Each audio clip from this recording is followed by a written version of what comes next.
committee will please come to order. A quorum is present. The committee meets today pursuant to notice. Without objection, the chair may recess the committee at any point. But before we move any further, I'd like to give a warm welcome to Representative Yasemin Ansari. I hope I've pronounced that accurately. I will learn. Welcome to the committee. Ranking Member Scott, you're recognized to welcome Representative Ansari at this time. Let me check the pronunciation. Ansari? Close, Ansari. Ansari, okay. Thank you. We welcome her to the committee. She's replacing Mr. Grijalva.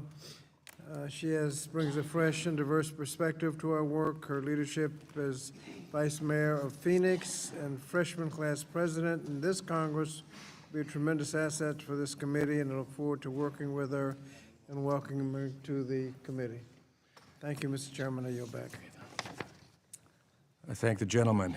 Without objection, Representative Ansari will be added to the Subcommittee on Higher Education and Workforce Development and the Subcommittee on Early Childhood, Elementary, and Secondary Education. I'd like to recognize Representative Ansari for 1 minute to make a brief statement as you embark on this fabulous committee. Thank you so much, Chair Wahlberg and Ranking Member Scott. It's an honor to be appointed to this committee, especially as a freshman member. I know I have very huge shoes to fill. Congressman Raul Grijalva was a titan in the fight for strong public schools and labor protections.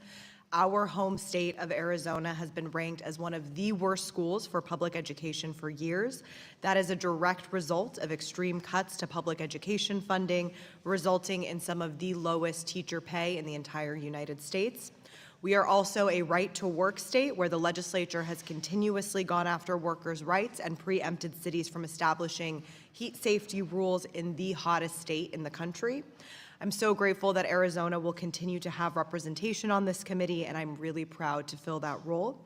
I look forward to working with each of you to make our public schools stronger and our workplaces safer. Thank you. Thank you, and again, welcome to this committee. Now we'll turn to the oversight hearing portion of today's meeting. Good morning. It's a pleasure to welcome Secretary Linda McMahon. For the first time to the Committee on Education and Workforce. We don't want to be your last, necessarily. Madam Secretary, thank you for being here. Since you were sworn in on March 3rd, you've made it your mission to address the glaring problems you inherited from your predecessor and begin to process the process of right-sizing the Department of Education so we can return education to the states. I want to address each of these core parts of your mission in turn.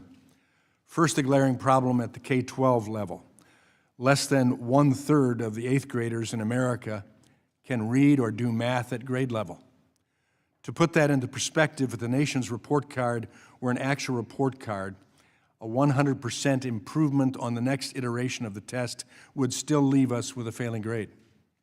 Unfortunately, too many in our education system are more invested in protecting their monopoly power over kids' futures or indoctrinating students into left-wing ideology than teaching them basic skills, developing their critical thinking, and expanding their educational choices.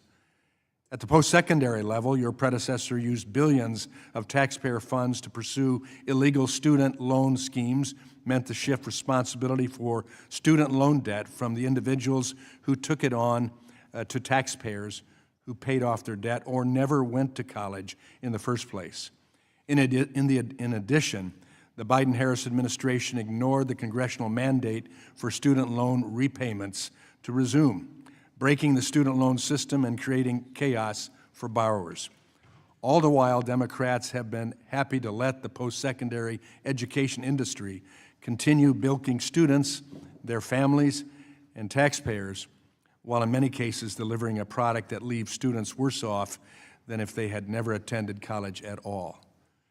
At all levels of education, your predecessor weaponized the Office for Civil Rights to inflict dangerous and radical ideologies on students and their families while simultaneously taking a hands-off approach to the exploding crisis of anti-Semitism in our nation's schools and colleges.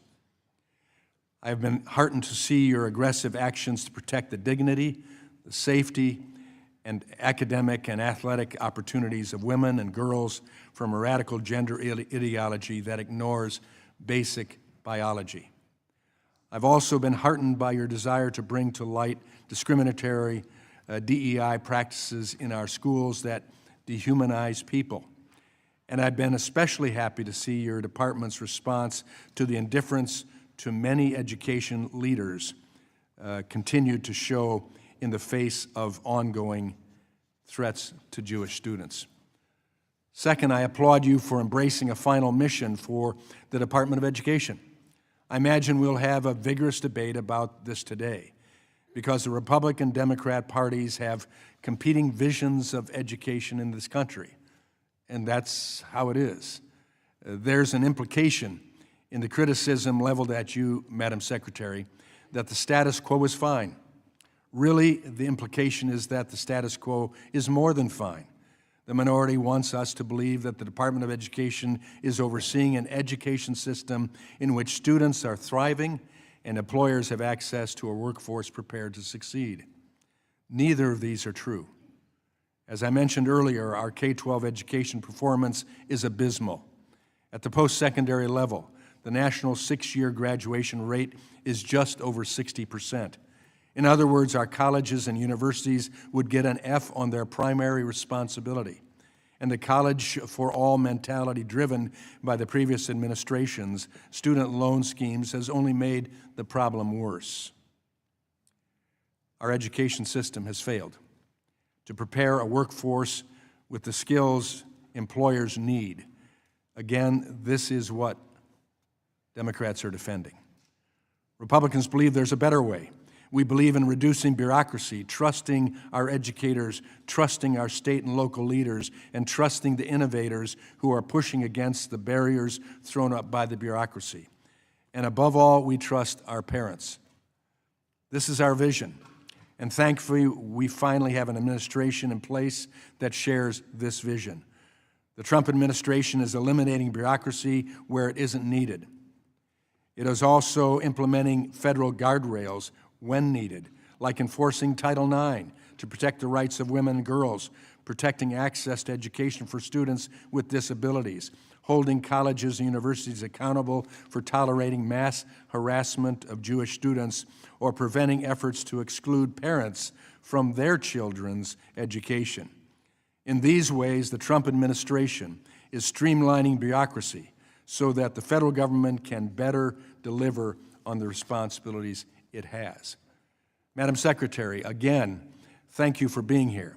I look forward to hearing more about your plans to continue cleaning up the mess you inherited and your vision for an education system that puts students, not bureaucrats, first. I will now yield to the ranking member, Representative Scott, for his opening statement. Thank you, Mr. Chairman, and good morning. I want to thank Secretary McMahon for joining us today to discuss the department's priorities and the effect this budget will have on students, teachers, and families. Secretary McMahon, as Secretary of Education, you took an oath to oversee the Department of Education and uphold the Constitution. One of the missions of the Department of Education is to, quote, strengthen the federal commitment to ensuring access to equal educational opportunities for every individual. I take no pleasure in pointing out that in the months since this administration has taken office, you have been sworn in as the Department Secretary.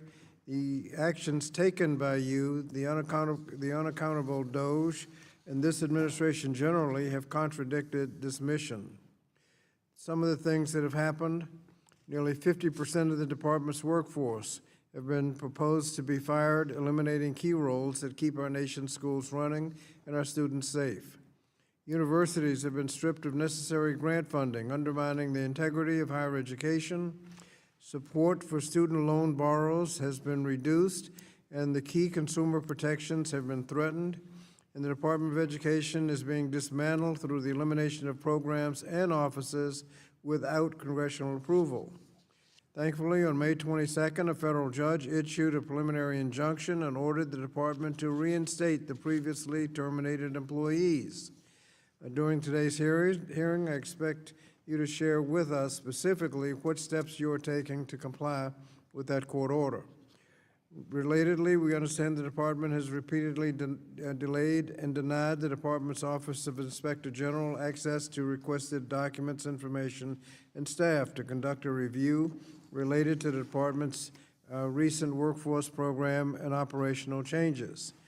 Yesterday, I sent you a letter urging you to cooperate with the OIG in accordance with the law. It is my hope that because you have spoken to numerous news organizations about your plans to dismantle the department, you will feel comfortable with sharing your plans with Congress and the OIG.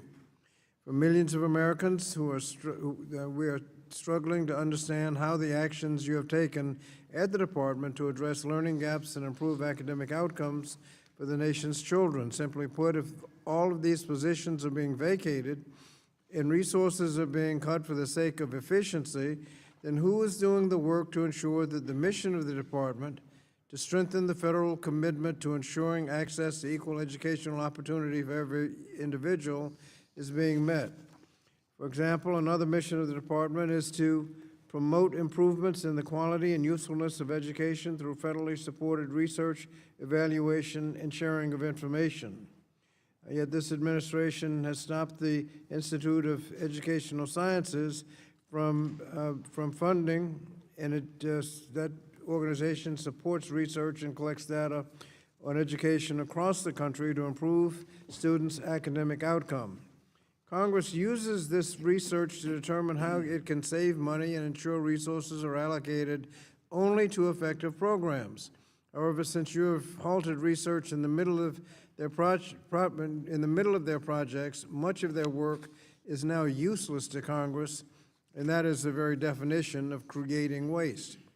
Also, the department has abdicated its responsibility to ensure that all students are afforded safe, quality, and equitable education regardless of their race, gender, immigration status, socioeconomic status, and disability status.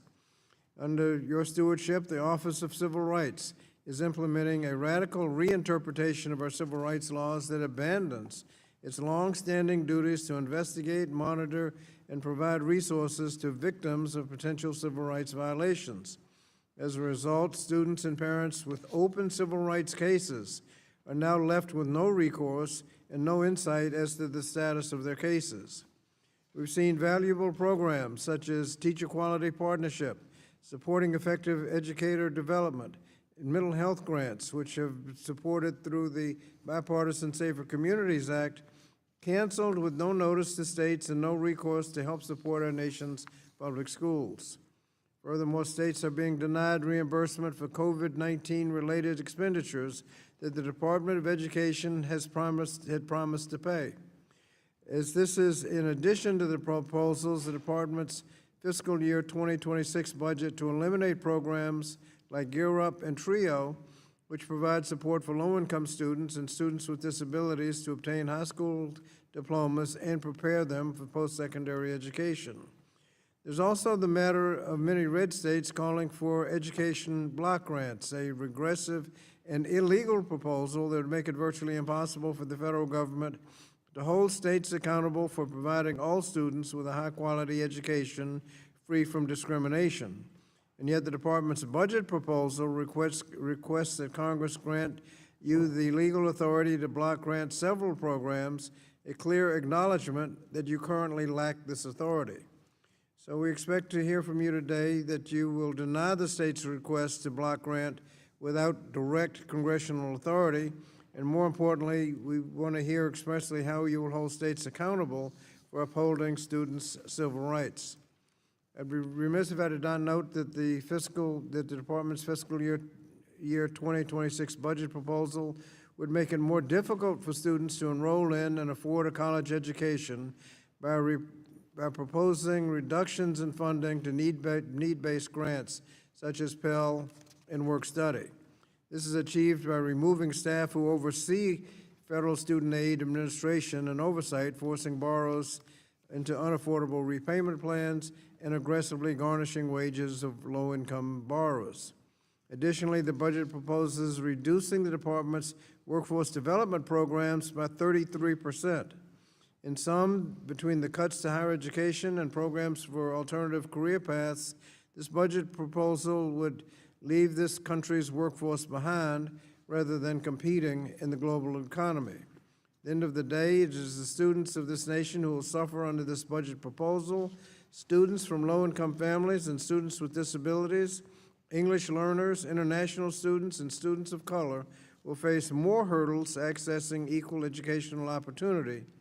And eliminating those burdens is the very mission of the Department of Education. So regrettably, instead of investing in our children, your budget proposal was eviscerate vital, evidence-based educational programs in the offices of the department as a means to attack programs promoting diversity, equity, inclusion, and accessibility. So your success in this job will come only if you adhere to the mission of the Department of Education, faithfully execute the laws, and uphold your oath to the Constitution. Regrettably, this proposed budget does not signal a path of success for America's students and families. That's why I'm urging you to reverse course and call on my colleagues on the other side of the aisle to critically review this proposal and reject it. Democrats will not sit idly by while students are under attack. We will fight any and all attempts to dismantle the department, and we will continue to stand up for students, parents, and families who are struggling. So, Madam Secretary, thank you for appearing today. We hope to get concrete and substantive answers from you. And with that, Mr. Chairman, I yield back the balance of my time. I thank the gentleman. Pursuant to Committee Rule 8C, all members who wish to insert written statements into the record may do so by submitting them to the committee clerk electronically in Microsoft Word format by 5 p.m. 14 days after this hearing. And without objection, the hearing record will remain open for 14 days to allow such statements and other extraneous material noted during the hearing to be submitted for the official hearing record. I'll now turn to the introduction of today's witness, the Honorable Linda McMahon, Secretary of the U.S. Department of Education. Madam Secretary, we thank you for being here today. As you are aware, it's your responsibility to provide accurate information to the committee. Pursuant to committee rule, I would ask that you submit your oral presentation to a 5-minute summary of your written statement. Madam Secretary, you are recognized for your testimony. Welcome. Make sure that microphone is on there. That helps for you to hear me, right? Good morning, Chairman Wahlberg, Ranking Member Scott, and distinguished members of the committee. Thank you for having me today to represent the goal I share with my boss, President Trump, to responsibly eliminate federal bureaucracy, cut waste, and give education back to states, parents, and educators. With your partnership, the fiscal year 26 budget will take a significant step toward that goal. We seek to shrink federal bureaucracy, save taxpayer money, and empower states who best know their local needs to manage their education in this country. We have reviewed our programs and identified spending that does not fulfill the mandate of trust the American people have placed in President Trump. We have cut old contracts that were enriching private parties at taxpayer expense, suspended grants for illegal DEI programs, and now are putting forward a responsible budget request that reduces the department funding by more than 15%. At the same time, we're working to make American education great again. In our conversation with governors, teachers, and parents across the country, we hear calls for accountability and more local control. That's our goal, to give parents access to the quality education their kids deserve, to fix the broken higher education industry that has misled students into degrees that don't pay off, and to create safe learning environments. We're holding institutions to account when they facilitate discriminatory or hostile environments on campus. A level playing field with limitless opportunity, I think, is a vision that we all can share. Our budget reflects this vision.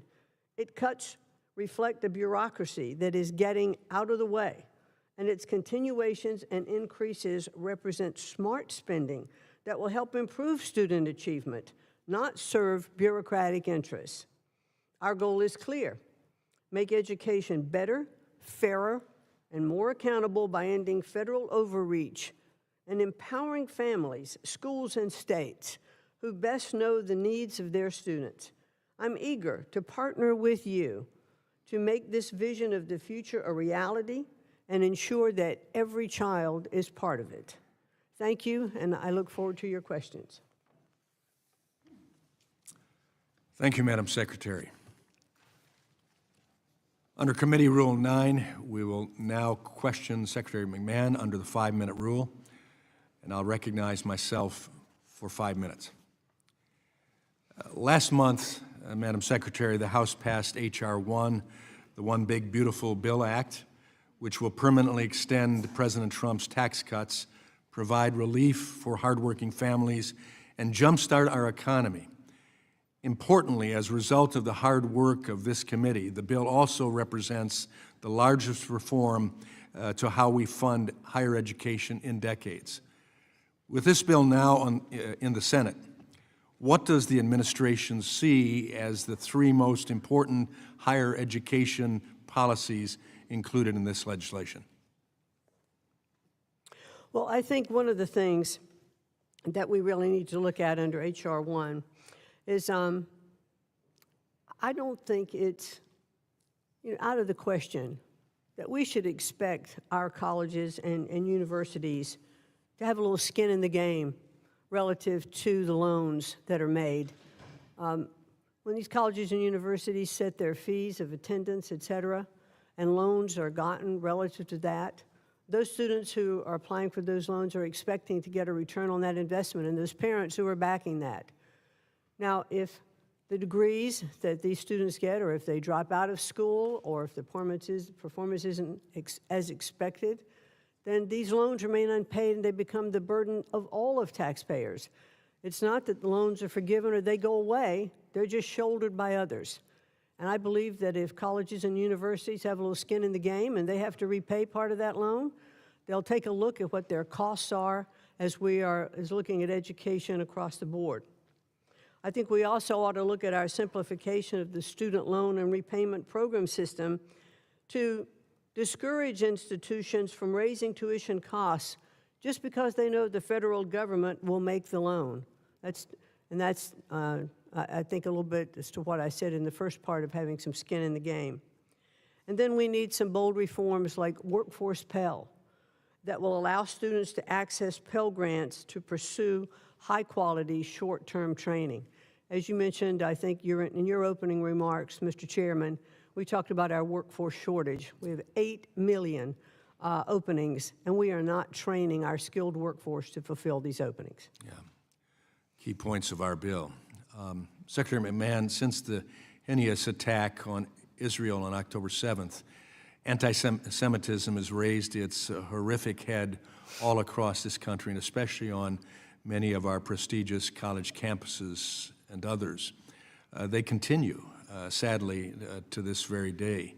The past administration had a lot of resolutions put forward, but toothless efforts to inhibit those type of things taking place under the guise of First Amendment liberties and free speech, which they weren't.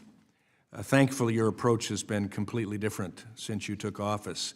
Can you talk about your department's strategy for holding colleges accountable for their unwillingness to tackle anti-Semitism on their campuses? One of President Trump's campaign promises was that he was not going to tolerate anti-Semitism attacks on college campuses and universities, and he's clearly fulfilling that promise. We first took a look at Columbia University because they've been covered very thoroughly by the media. I mean, when you see students barricaded in a library and other students on the outside pounding on glass walls, yelling, "Death to Israel, death to USA," we know that that's not a safe environment for students. When I've spoken to Jewish students who have attended some of our elite universities that do allow these anti-Semitic attacks, well, I've been told that they are afraid. And we can't allow students on campuses. So we've We've held back funding from Columbia. We've also done the same thing with Harvard. But these are Title VI violations. These are not First Amendment violations. We have gone after this under Title VI. We've withheld funding, and we are asking, as Columbia has done, to come to the table for negotiations. We've also asked Harvard. Their answer was a lawsuit. So we are approaching and investigating probably about 60 other universities for civil rights violations.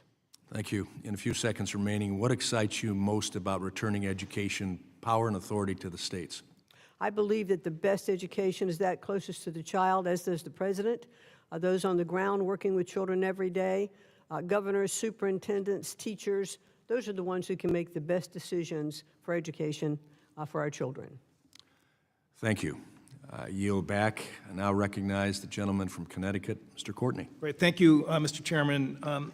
Secretary McMahon, in your opening remarks, you focused on the need for giving parents and families the choice in terms of their children's education. And sure enough, in your skinny budget, the line item for charter schools was plussed up, which I guess is consistent with those remarks. However, you zeroed out magnet schools in the skinny budget. We both come from Connecticut. U.S. News and World Report did their annual ranking of high schools in the state of Connecticut. The number one high school in the state of Connecticut is a magnet school in East Hartford, the Connecticut IB Academy. The number 3 high school in terms of quality in the state of Connecticut is the Marine Science Magnet School in Groton, Connecticut, which I have the honor of representing. There is not a charter school in the top 50. And again, this is not, my question is not really about whether charter schools perform or don't perform, but what your budget does is it undercuts parental choice, because magnet schools are choice-driven programs. I can say that personally because my daughter attended a magnet school, and it was an excellent education experience. You zeroed out that account, which is completely undercuts and contradicts the hype in your opening statement about supporting parental choice. I mean, why wouldn't you support magnet schools? I do support magnet schools, and as we both know, in Connecticut, I'll speak to magnet schools, but also in Connecticut, there has been the lowest growth in charter schools. I think we're like 5th from the bottom in the country for allowing more charter school growth. So why zero out magnets? Magnet schools are also, as are charter schools, they are public schools.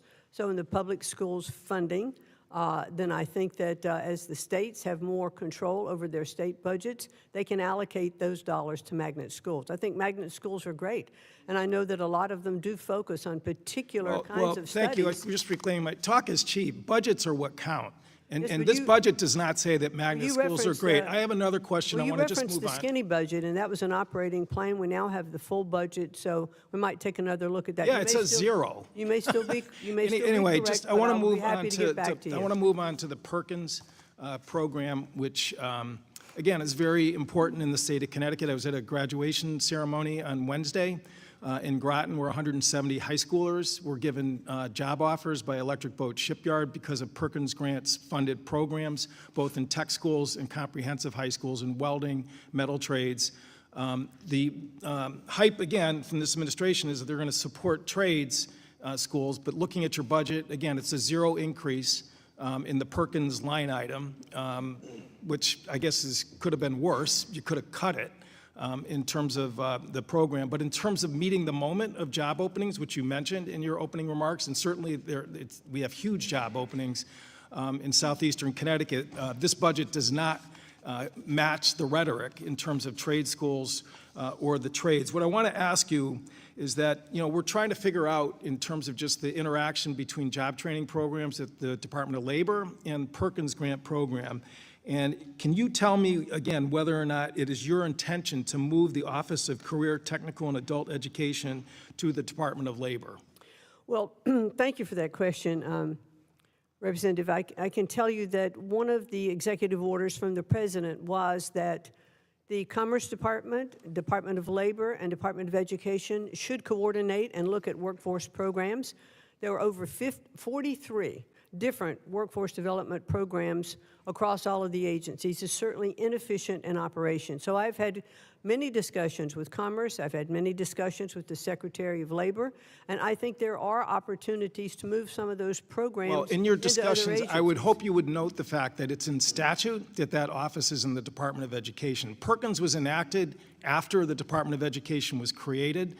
It is housed in the Department of Education, and we are going to be watching very closely in terms of whether or not there's a move made that violates that law. I also would just note in closing, the adult education line item was zeroed out, which is just stunning.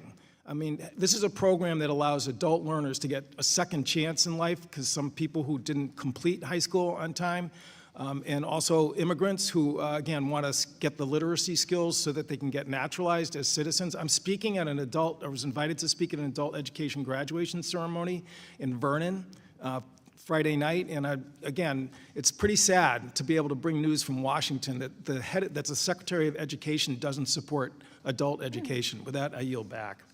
I thank the gentleman. I now recognize the Chairman Emeritus, the gentlelady from North Carolina, Ms. Fox. Thank you very much, Mr. Chairman, and thank you, Madam Secretary, for being here and being willing to take on the challenges that you are taking on with the department. Madam Secretary, Parent Plus loans were created by Congress in 1980 to help middle and upper income families access additional funds they might need to make tuition payments for their undergraduate children. It was never intended to be the predominant source of funding for college, but since the limits on how much could be borrowed were eliminated in the early 1990s, the program has turned into the funding of first resort for too many American families, including those who have no ability to repay the large loan amounts that the government makes available. Indeed, the former president and CEO of the Thurgood Marshall College Fund called the program a ticking time bomb. Politico called it the government's predatory lending program, and the Georgetown Law Center on Poverty and Equality said the program imposes serious risk, including crushing unrepayable debt.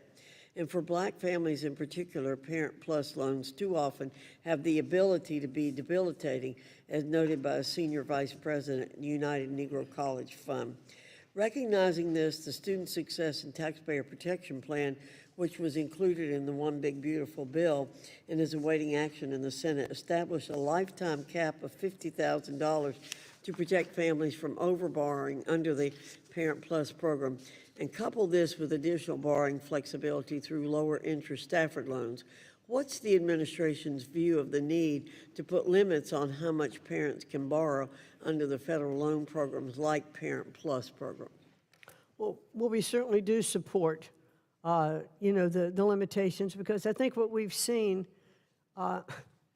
you know better than anyone, Congresswoman, that $1.7 trillion in student loan debt is unacceptable and unsustainable in our country. And when colleges and universities can absolutely set the limit on loans of attendance, and the government will loan that amount, that is just leading to more and more debt. And we have to put some caps, we have to put things in place. And I applaud all the many efforts that you have undertaken to reduce the cost of college. Thank you very much.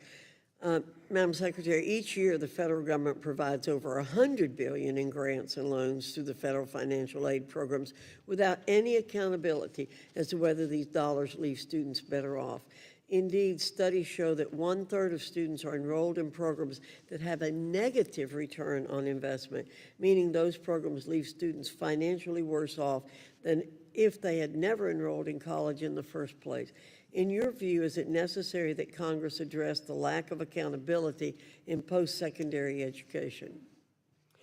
Yes, I do think, and as I mentioned a little earlier, I do think that colleges and universities should have some skin in the game for programs that they are offering that can't possibly be repaid. But one of the things I think it is really important, if I may, is to say that I believe that there should be more education for parents and students in advance of borrowing. One of the things that we are undertaking, it's not in place yet, but we are looking at it, is in the FAFSA application of having information that says if you were borrowing this much money and you want to attend X university, this is the amount of money that you could earn with having this degree. So take a look at universities across the country and what the mean amount is to take that course. Is this the university you want to go to, or would you go to another one? Because now you can see exactly what kind of jeopardy, if you will, or what kind of debt you're going to owe and be able to repay. And I think that's really important. I agree completely with you. Madam Secretary, one more question. Universities are increasingly concerned with creating cultures of inclusion and belonging, but in recent years, we've seen these institutions turn the other way when Jewish students are excluded or subjected to litmus tests about Israel and Zionism. In your opinion, what message does it send to Jewish and Israeli students and faculty on college campuses when universities entertain calls to boycott and divest from Israel? And what is the Department of Education doing to rein in the damage that BDS causes in higher education? Well, we've certainly taken universities to task already through the programs with Columbia that you've seen of reducing or of stopping their funding, $400 billion. And right now, other departments or agencies, HHS, GSA involved, we've cut Harvard's funding by $2.2 billion, and additional $450 million, I think is the correct number. We're putting teeth behind these Title VI violations. Before, I think it was Representative Scott that said maybe the talk is cheap. Well, we've put teeth in these efforts. Thank you, Madam Secretary, and thank you, Mr. Chairman. I yield back. I thank the gentlelady. Now I recognize the gentlelady from Oregon, Ms. Bonabinci. Thank you, Mr. Chairman. Secretary McMahon, on February 13th, during your confirmation hearing, Senator Murray asked you, if confirmed, do you commit to getting every dollar we have invested in our students and our schools out to them? And you replied, well, the appropriated dollars and those monies that are passed by Congress, yes. And Senator also Brooks asked you whether you would support any directive from the president to freeze funds that have been appropriated by Congress, and you responded, if they have been appropriated by Congress, those funds should be disseminated. Yet you stood by as Elon Musk's Department of Government Efficiency froze or terminated more than $1 billion in congressionally directed federal grants at the Department of Education, and you've made no attempts to reinstate those funds. So Secretary McMahon, were you not being truthful when you were testified in the Senate? And if you were being truthful, what is your plan to immediately reinstate these funds? Well, thank you for that question, and I would like to perhaps explore with you a little further as to exactly which grants you were talking about. I believe the $1 billion in congressionally directed federal grants that have been cut. And as I said, I would like to work with you and to understand exactly which grants you're talking about. I can also tell you that as part of my testimony Madam Secretary, I'm reclaiming my time because the question is, congressionally directed funds have been cut. What are you doing to reinstate those funds? And I also said in that testimony that we would abide by the law, and that's exactly what we will do. Well, that would be to reinstate the funds. And I know you have this so-called simplified funding program that consolidates programs, for including Title IV-A, which I always lead the appropriations letter for. But overall, this consolidation, so-called consolidation, leads to a $4.5 billion cut. So that makes your statement untruthful if you're not doing anything to restore those funds. With regard to Title IV-A, can you name one of the major categories in Title IV-A where cuts will lead to a well-rounded education, or world-class education, as you state? Let me respond to one other thing that you asked before. And when you were talking about the cuts of $4.5 billion, along with that cut goes a great reduction in the cost of regulatory compliance. Madam Secretary, I need to reclaim my time because I want you to answer the question about which category in 4A where cutting will lead to a world-class education. I'm certainly going to answer your question, but also I think it's important for this committee and for taxpayers to understand that when we cut red tape for regulations... I understand, Madam Secretary. I have to reclaim my time because you're not answering my question. Well, I'm trying to answer your question. The cuts have happened, and as Secretary of Education, your job is to faithfully execute the law. Correct. And if you can't do that, you shouldn't be in this job. I have another question for you. Since you've been in office, you've violated or stated your intention to violate several major federal laws that have been enacted by Congress. And one of them I want to talk about is the Education Sciences Reform Act. So that's what I'll focus on. Congress enacted the law more than 20 years ago and created the Institute of Education Sciences. IES provides evidence-based data to improve student outcomes and support teachers. But the Trump administration unilaterally canceled more than $900 million in IES grant funding and reduced IES staff from 175 to fewer than 20 employees, a reduction of about 90%. So Secretary McMahon, what statute authorizes you to unilaterally dismantle an office Congress created? What we have done to the benefit of those grants is to, well, first of all, let me say that there are a lot of contracts that are done in IES. So none of those contracted services have been affected. And also, what is part of IES, and the funding you're talking about are for NAEP, and for the NAEP program is already in place for the next 5 years. However, we did renegotiate that contract and save $540 billion, I think. And you can do that with fewer than 20 employees, is what you're saying? We are doing it because we are able to continue doing what we do because the contracted services which are still in place have not been affected. Yeah, it's hard to believe that you can meet the statutory obligations without money or adequate staff. What do the NAEP scores show when disaggregated by income, by the way? I beg your pardon? What do the NAEP scores show when disaggregated by income? When disaggregate, I don't understand the income. question. Okay, well, maybe you should look at the NAEP scores because what they say, you and the chairman and a lot of members of this committee use the NAEP scores to talk about how education is doing. What we really need to look at is how we address low-income students. Oh, okay, you're talking about performance and achievement gaps. Okay, I get it now. Yes. Okay. Well, NAEP scores, I think, continually show what we all know to be true, I think. I've looked at it in my state of Connecticut. It's one of the things that first got me into government. I looked at the achievement gaps, and that's what I wanted to make sure that we were servicing. And as my time expires, Madam Secretary, what they show is that we need to have investments to help our low-income students succeed, and you are cutting those investments. And I ran for Congress because I wanted to make public education better, but not just for a few, not just those who are worthy of private dollars, and not just those in wealthy neighborhoods, but every single student. As Secretary of Education, I hope you would have the same goal. I yield do, back. and thank you. Gentlelady's time has expired. I now recognize the gentleman from South Carolina, Mr. Wilson. Thank you very much, Chairman Tim Walberg, for your great leadership on behalf of the American people. And gosh, thank you, Madam Secretary, for your vision and courage to promote local school control of education for parents, for students, for teachers. And Washington is not all wise, and the local elected school boards should be where power is exhibited and where people know better about the local communities, and it should be devolved to them. Additionally, I want to thank you and President Trump. You're successfully empowering American citizens, not big government.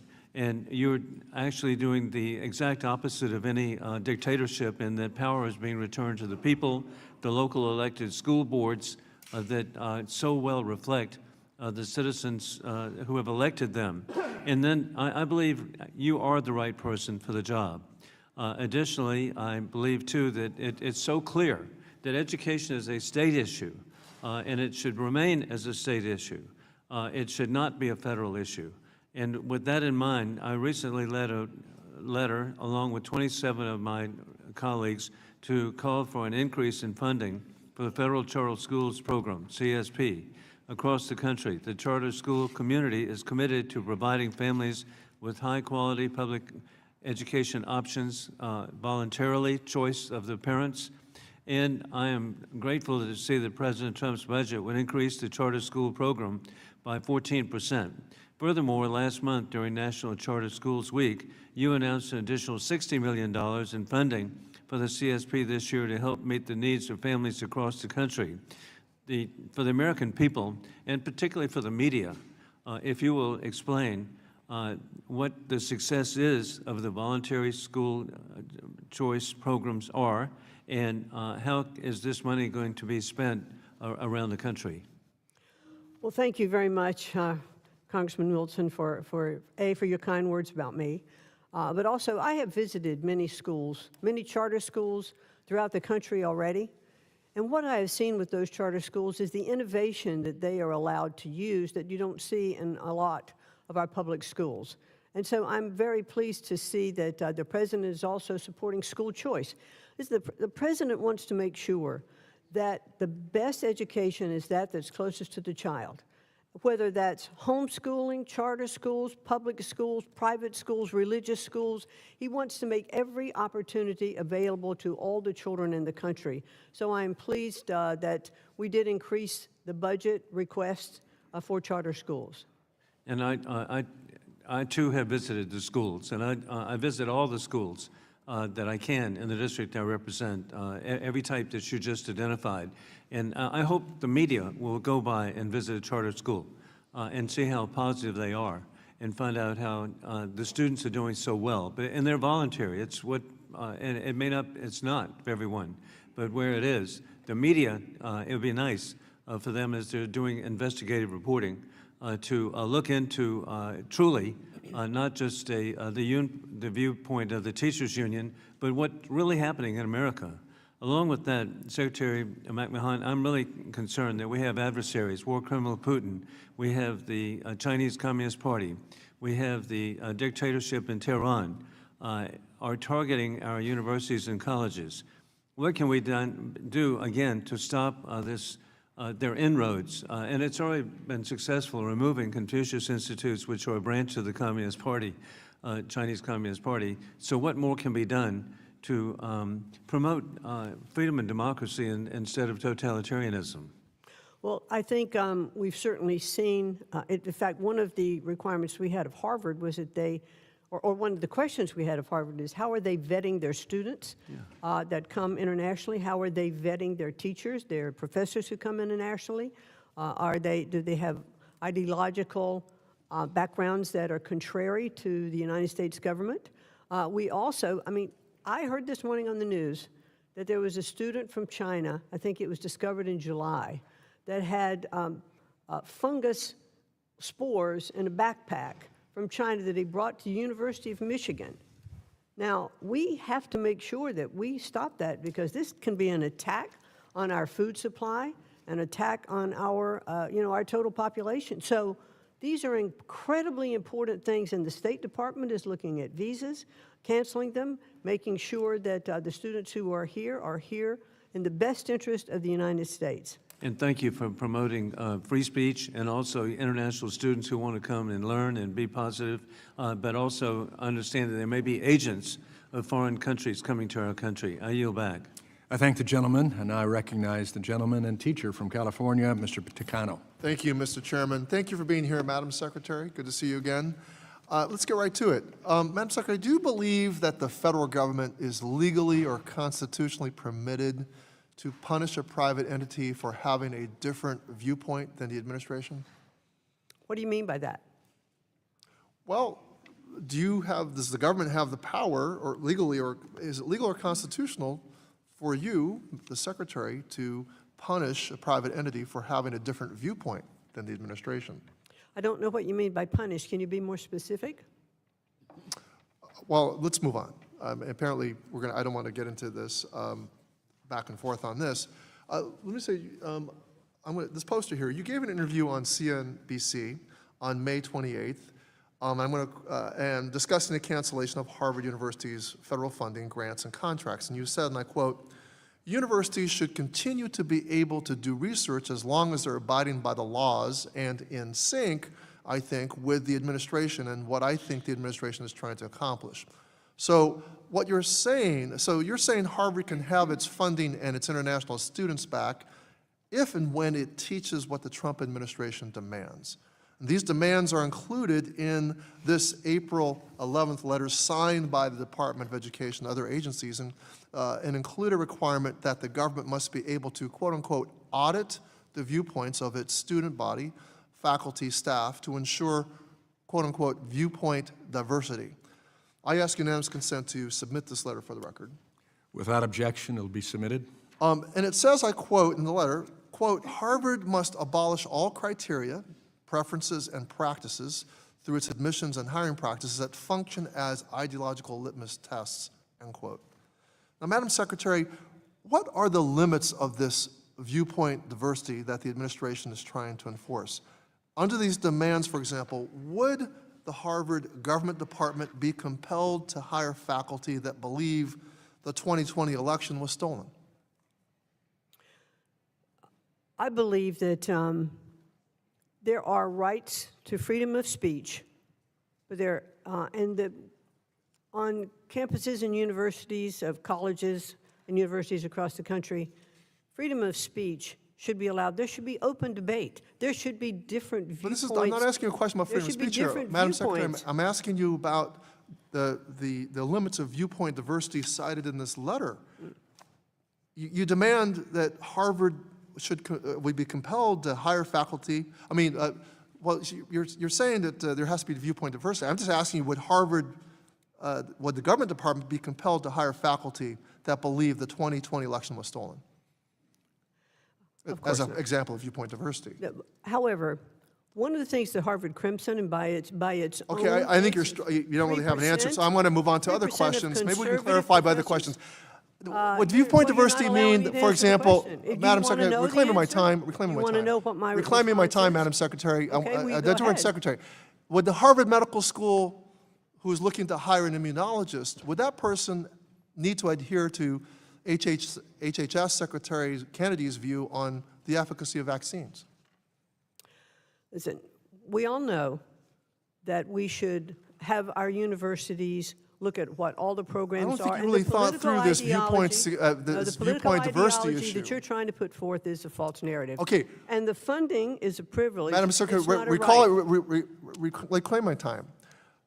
Does refusing to hire a Holocaust denier as a member of Harvard's history department faculty count as an ideological litmus test?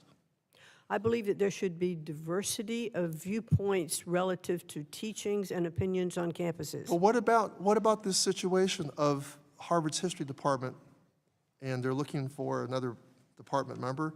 Would being a Holocaust denier count Well, I do as know that Harvard did replace its head of Middle Eastern studies even before we looked at it because they believed that they needed to make changes already. Okay, can you explain to me how cutting funding to cutting funding to cancer research, which may save the lives of children, will help Jewish students on campus?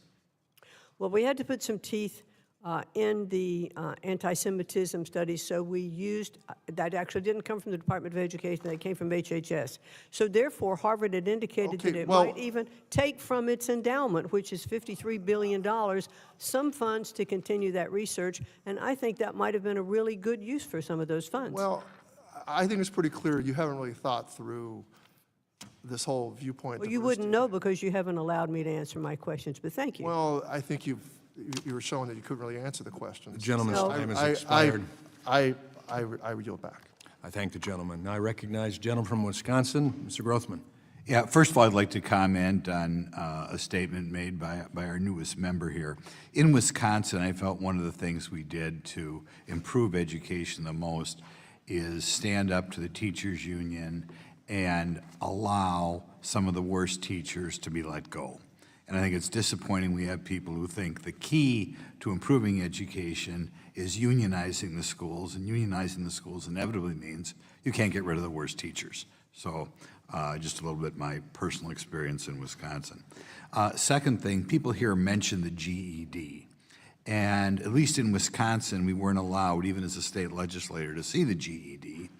But somebody released it to me anyway, I guess breaking the law. And I was shocked at how easy those tests were. It was almost comical. I'm going to ask you, will you do what you can to, at least for some states, I don't know if it's a nationwide thing or a state-by-state thing, release some of these GED exams, even if they're 4 or 5 years old, so the public can see what they mean? Well, thank you for your question. I'm not sure that's under my jurisdiction, but I would like to look into it and get back to you on that. Okay. Next thing, just covering workforce Pell just a second. I know it sounds good, at least in Wisconsin. When I talked to trucking firms, I toured a manufacturer last week who was paying for the tech school degrees for its employees, even before the people were employed there.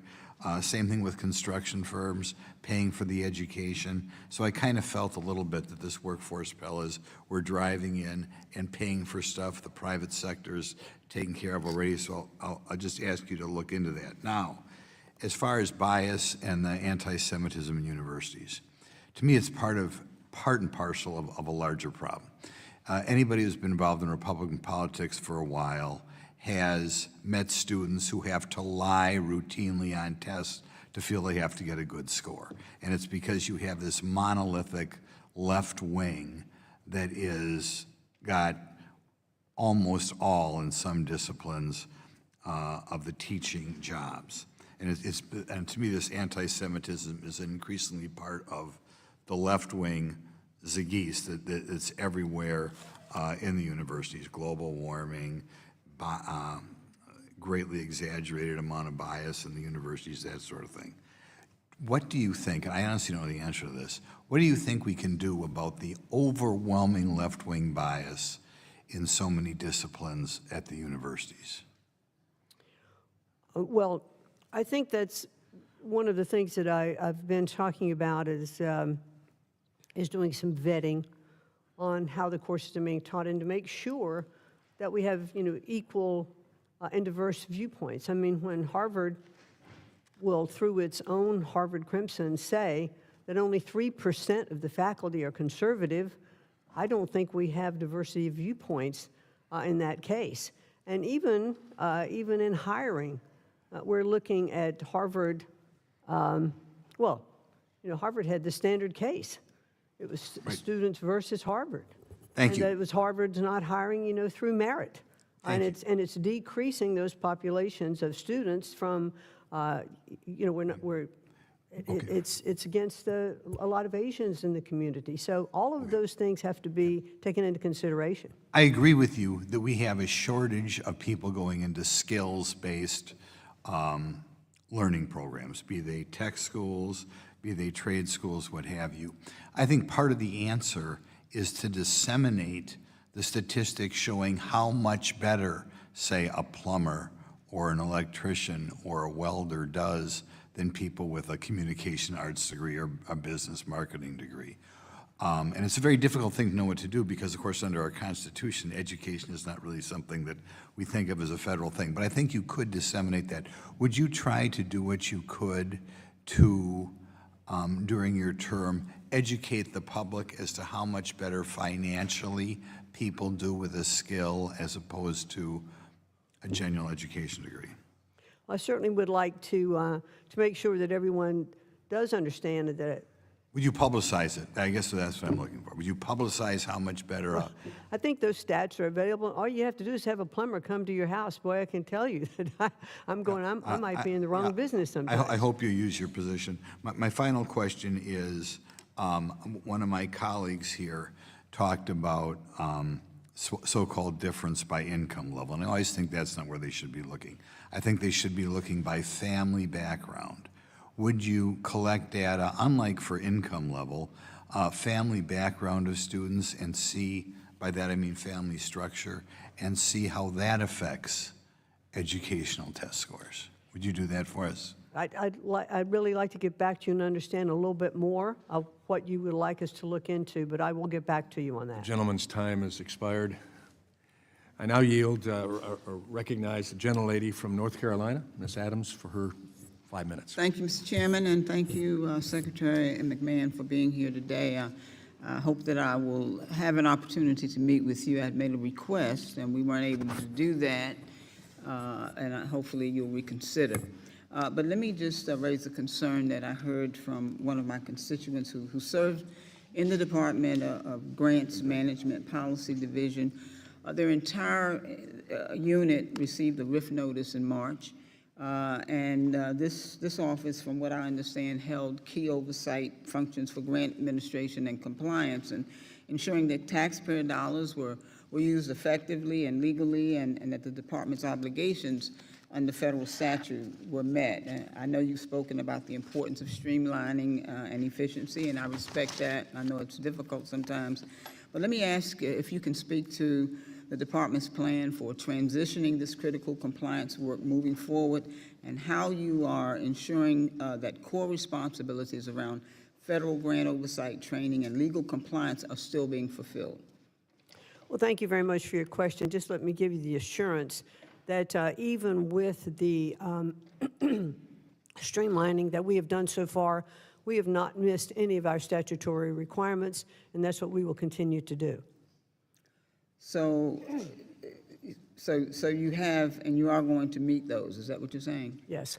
Okay, so let me ask you, as you already know, Title III, Part B provides mandatory funding to HBCUs, and I appreciate your statement on HBCUs. I'm a 40-year professor at an HBCU, a graduate twice of one. But can you speak to how the department is using the data and metrics to track the long-term impact of outcomes like academic performance, research competitiveness, and infrastructure modernization at our HBCUs that are approximately almost 200 years old?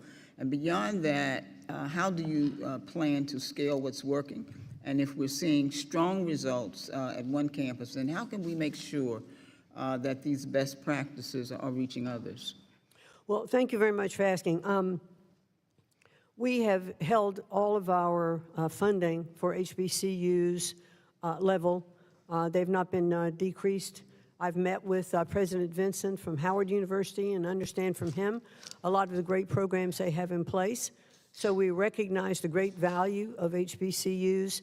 And I believe, and I can get back to you to make sure that this is a correct statement, but I believe that the president also has a special office in the administration for HBCUs. Yes, ma'am, he does, and of course he did have an executive order on HBCUs, and of course you know that the HBCUs Partners Act, signed into law by the president, requires agencies to report each year to Congress on how they're supporting HBCUs and how that aligns with the goals of the executive order and the White House initiative, of which you just spoke about. So let's say that there's a grant that gets canceled, but that cancellation doesn't line up with the executive order or the intent of the HBCU Partners Act.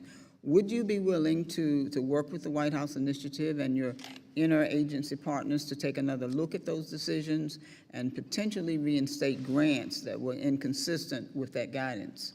Certainly, I would always look into those things, but we have not canceled any grants. Oh, yes, ma'am. Okay, well, we're gonna make sure that we follow up on that. Yeah, we'll follow up if that's not the case. All right, well, thank you. Are there ways that you could look at to incentivize required state matches to HBCUs as the executive order states? Because currently that's not being done. I'm not sure that it's not being done, but I would like to look into it further. And if it is not being done, I'd like to talk to you about it. Yes, ma'am. I want to talk to you about it because I can assure you that it is not being done. But let me just say, Mr. Chairman, I do want to ask for unanimous consent to enter into the record a 2024 report from the Century Foundation that outlines studies that show that HBCUs provide an incredible return on investment. Without objection, it'll be submitted. Well, thank you. And Madam Secretary, thank you very much. I know that I'm almost slightly over my time, but I'm looking forward to this year's HBCU Week. I saw that the website has been updated, and I certainly appreciate the effort to keep that momentum going. I look forward to, as I said in my opening comments, to having that one-on-one with you. I would certainly appreciate if you would honor that request. And thank you very much for being here. And Mr. Chair, I yield back. Thank you. And I'll certainly do that. Gentlelady yields right on time. Thank you. I recognize Gentlelady from New York, Ms. Stefanik. Thank you, Mr. Chairman. Secretary McMahon, thank you for being here today. I want to follow up on my colleague across the aisles back and forth where you didn't have an opportunity to answer the question. As you know, I've been very engaged in leading this effort in terms of holding Harvard accountable.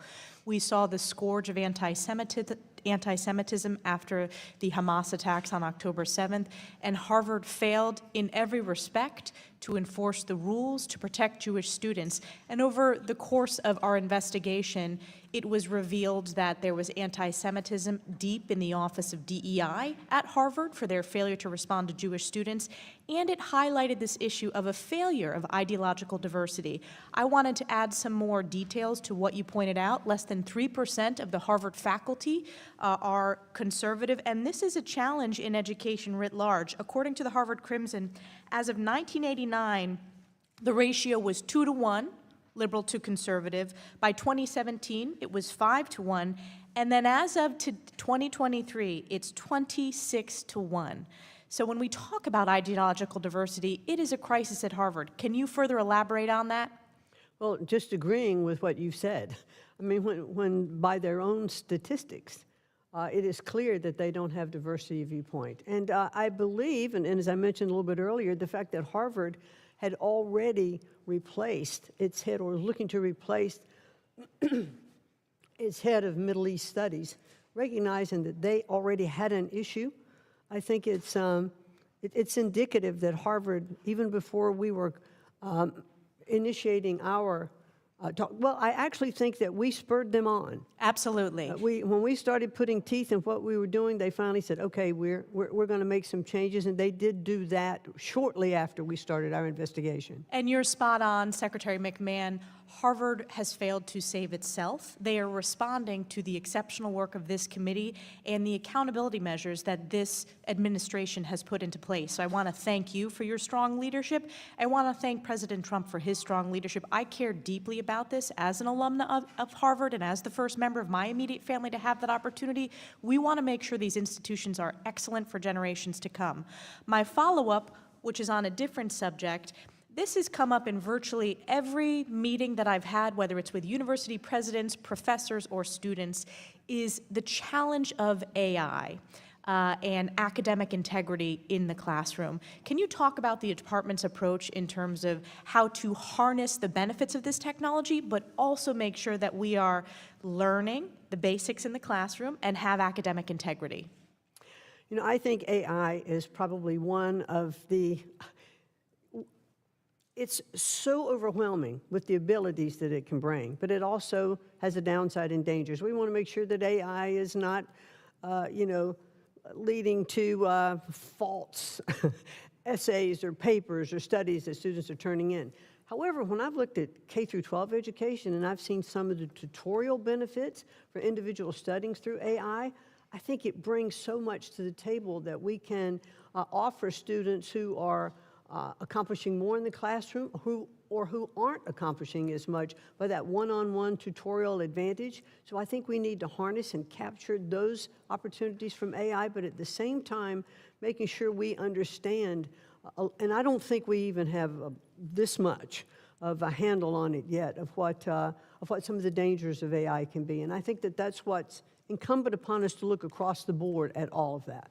Well, thank you for that. And my last question, and this is primarily for K through 12, and I think about this both as a policymaker, but as a mom, as my young 3-year-old who is finishing pre-K 3, but screen time for our kids and the dangers of huge amounts of screen time. I want to credit my colleague Kevin Kiley, who's hosting a hearing on this next week. Can you discuss the administration and the department's approach to tackling this very concerning issue that has had huge impacts on the mental health, but also the focus of our kids?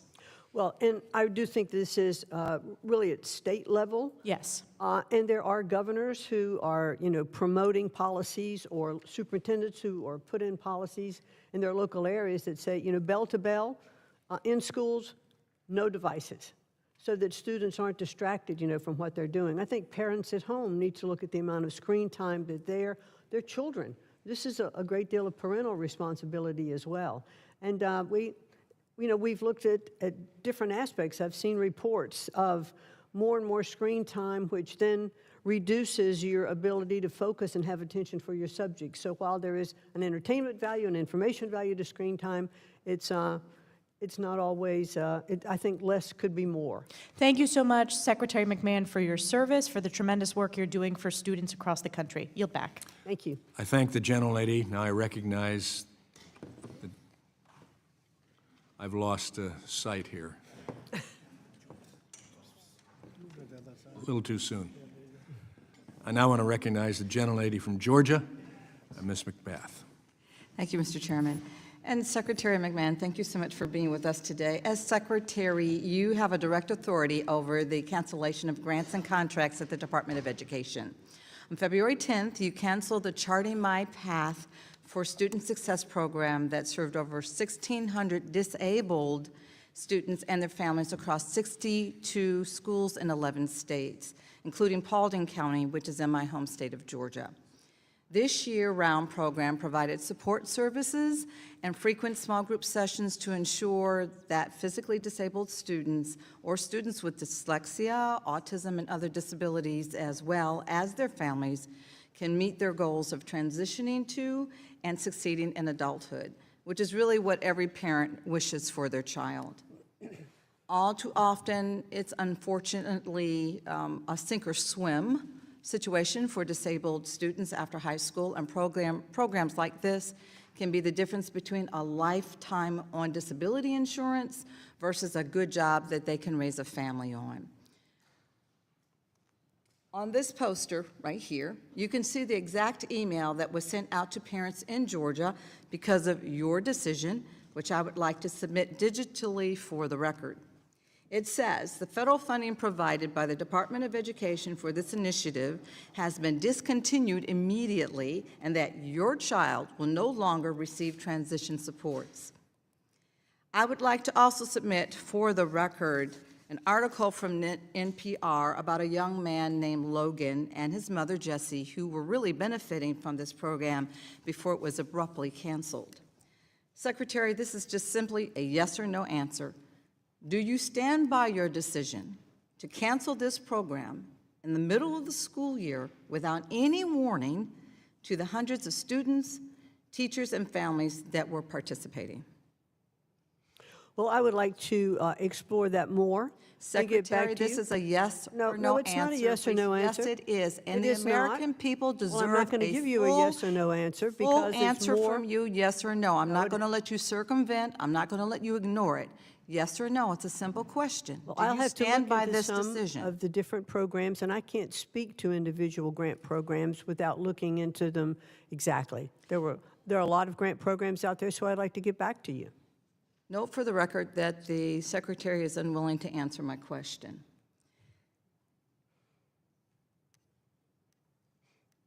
Is it clear, or do you believe that you are misleading the public regarding the actions that you and President Trump have taken to cut or cancel programs and services for disabled children and their families? You've said multiple times that disabled students will not be negatively impacted by your decisions, but they already are.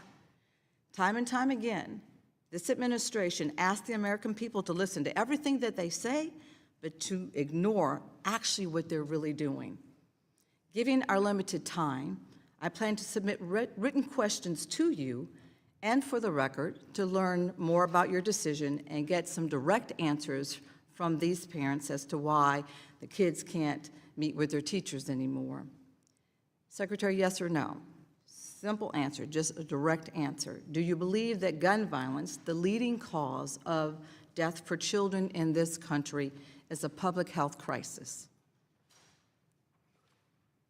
I believe that gun violence is just, we should take steps to make sure that gun violence does not happen in our Is schools. it a public health crisis to you? The American people and families want to know, do you believe that our children sitting in our classrooms should be fear of unnecessary gun violence?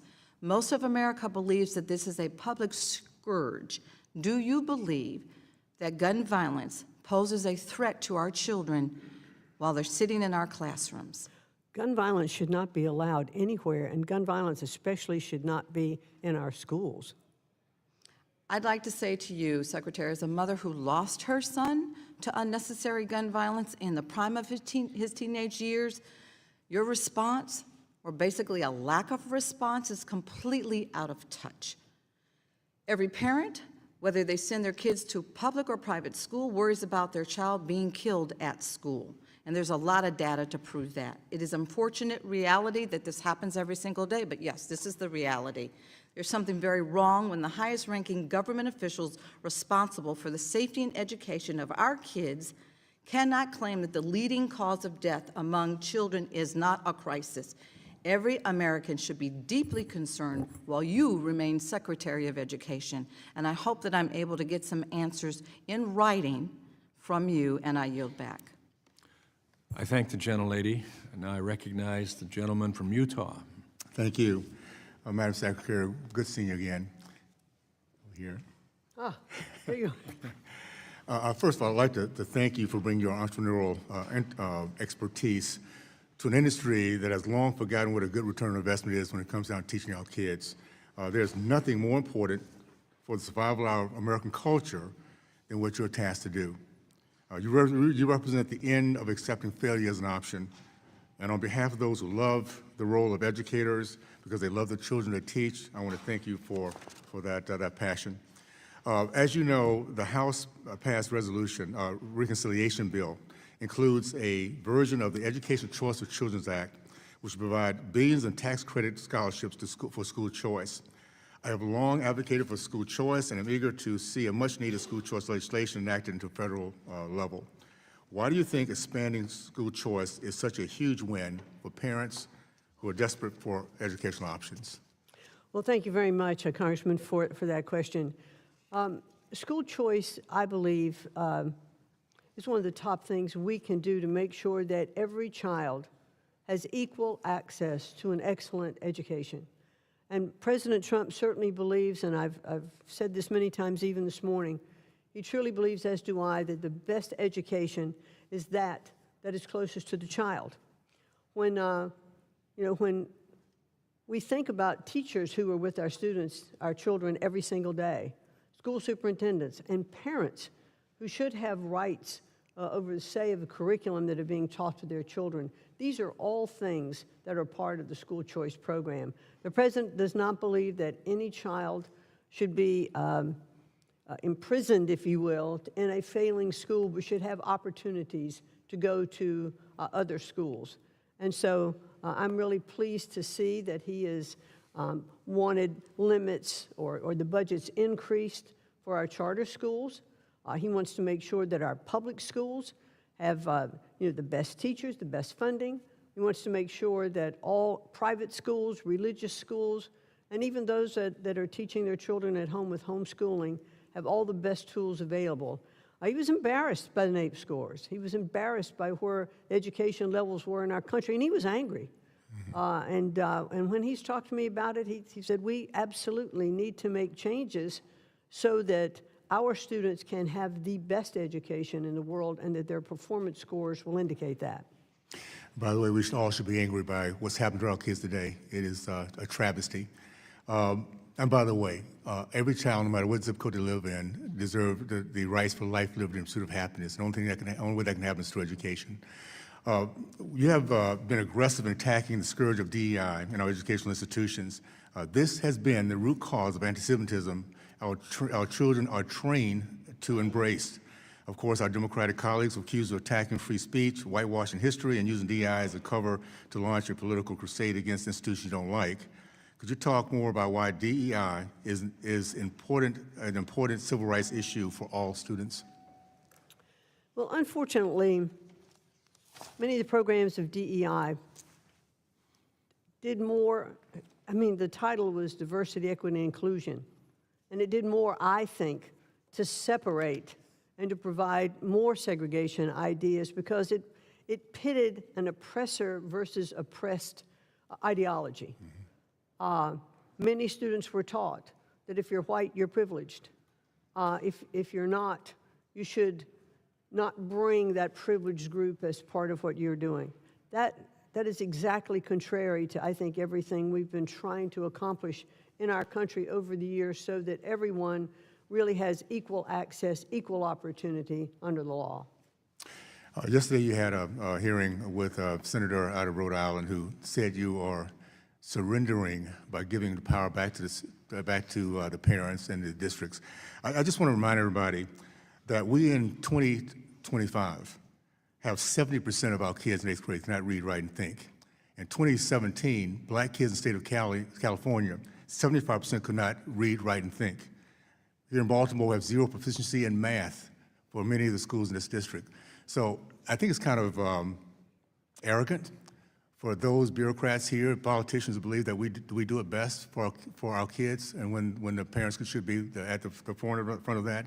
I want to thank you and this department and this administration for understanding that the power belongs to the parents, and we're going to start producing some of the smartest, wisest, and the most hopeful students in the history of mankind. So thank you for that. I appreciate it. Now yield back. Thank you, sir. I thank the gentleman. I recognize gentlelady from Pennsylvania, Ms. Lee. Thank you, Mr. Chairman. I think that in very many ways we've been talking around a lot of the issues with this administration. So to be honest and to be very clear, I want to say that this administration has undoubtedly revived the culture of racism we haven't seen since the Jim Crow era. They've made it clear that open attacks on black and brown and other marginalized communities is not just tolerated, but it's encouraged. So when they call for removing of equity and inclusion and diversity and accessibility from schools in favor of quote unquote traditional American values, it's indistinguishable from post-Civil War South advocating to rewrite history with the lost cause narrative to censor truths about slavery, or as they disappear students who write dissenting op-eds. It's reminiscent of the suppression of abolitionist newspapers.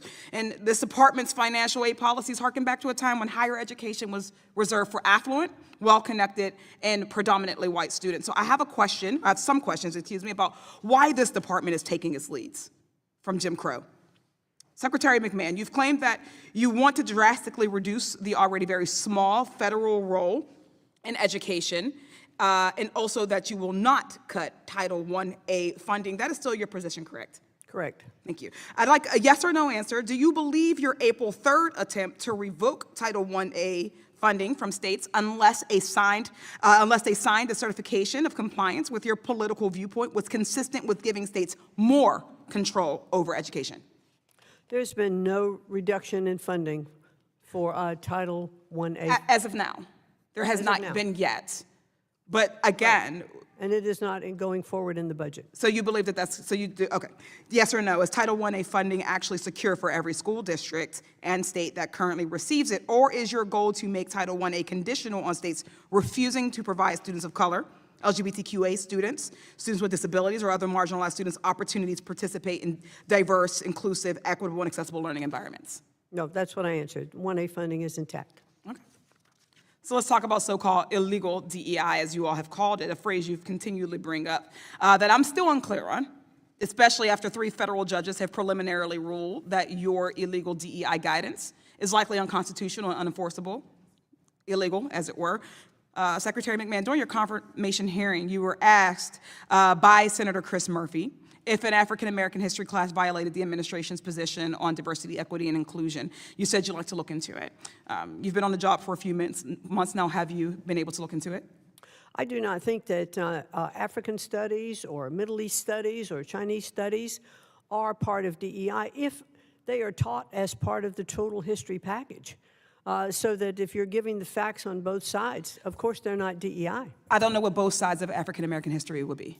Well, if African-American history is part of certainly, history, but what we recognize throughout education is that a course is only 1 year or 1 semester. It would be impossible to teach African history and say European history at the same time. Do you not agree that it makes sense that there would be separate courses for these courses of study? It has happened throughout history. We're able to do it not just in history courses. We're able to do it with different types of literature courses or different types of music courses. One wouldn't learn about Baroque music and necessarily have to also learn about African drumming at the same time, right? We can separate those courses. Yes, we can. And I think just as we teach U.S. history as a separate course.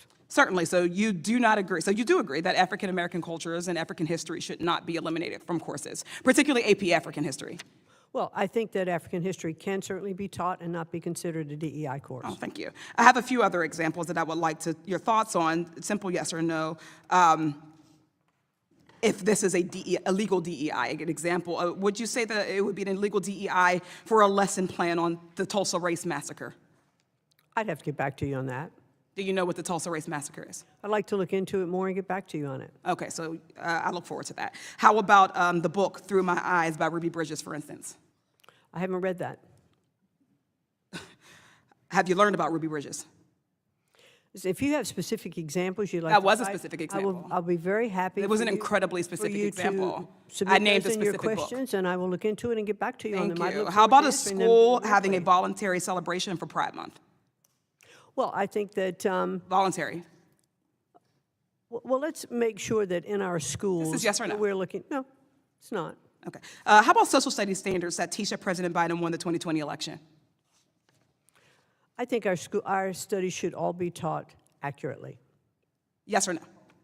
I think our studies should No, be no, taught no. accurately. The question was, do you believe that social studies standards that teach that President Biden won the 2020 election is an illegal DEI? Yes or no? I think I have said we should teach accurately. We should. No, bring you have in all not answered sides. the question. Well, I am I answering don't the understand question. why you're incapable I'm of just answering. not giving you the answer you want. but No, am I want answering the answer, question. whatever your answer is. I just gave you the answer. No, the answer is yes or no. No, the answer is I No, think your our answer is courses yes or should be no. taught Gentle accurately. ladies, Thank you so time much. I has yield back. expired. I now recognize the gentlelady from Michigan, Ms. McLean. Thank you, Mr. Chairman, and thank you, Madam Secretary, for being here, and thank you so much for your leadership in our joint efforts to downsize the Department of Education. Like you and the President, I believe education policy is best determined by states and local communities, along with parents. Obviously, the closer you are to the students, the more interactive and the more hands-on experience you really have. We have this to deliver the best outcomes for the students. I think that is our goal, is to make sure we're delivering the best outcomes to the students. To that aim, we have seen states, teachers unions, and other bulldoze parents' rights in a pursuit of indoctrination over education. And I think that's what you were alluding to earlier, is we'll teach any subject as long as we can correct the truth with the other half of the truth, and we can teach both sides, which seems what education used to be. We used to teach, and I'm wondering if you agree with me on this, we used to teach children how to think as opposed to what to think. Would that be an accurate assessment? I think we do need to get back to teaching children more how to think. Amen.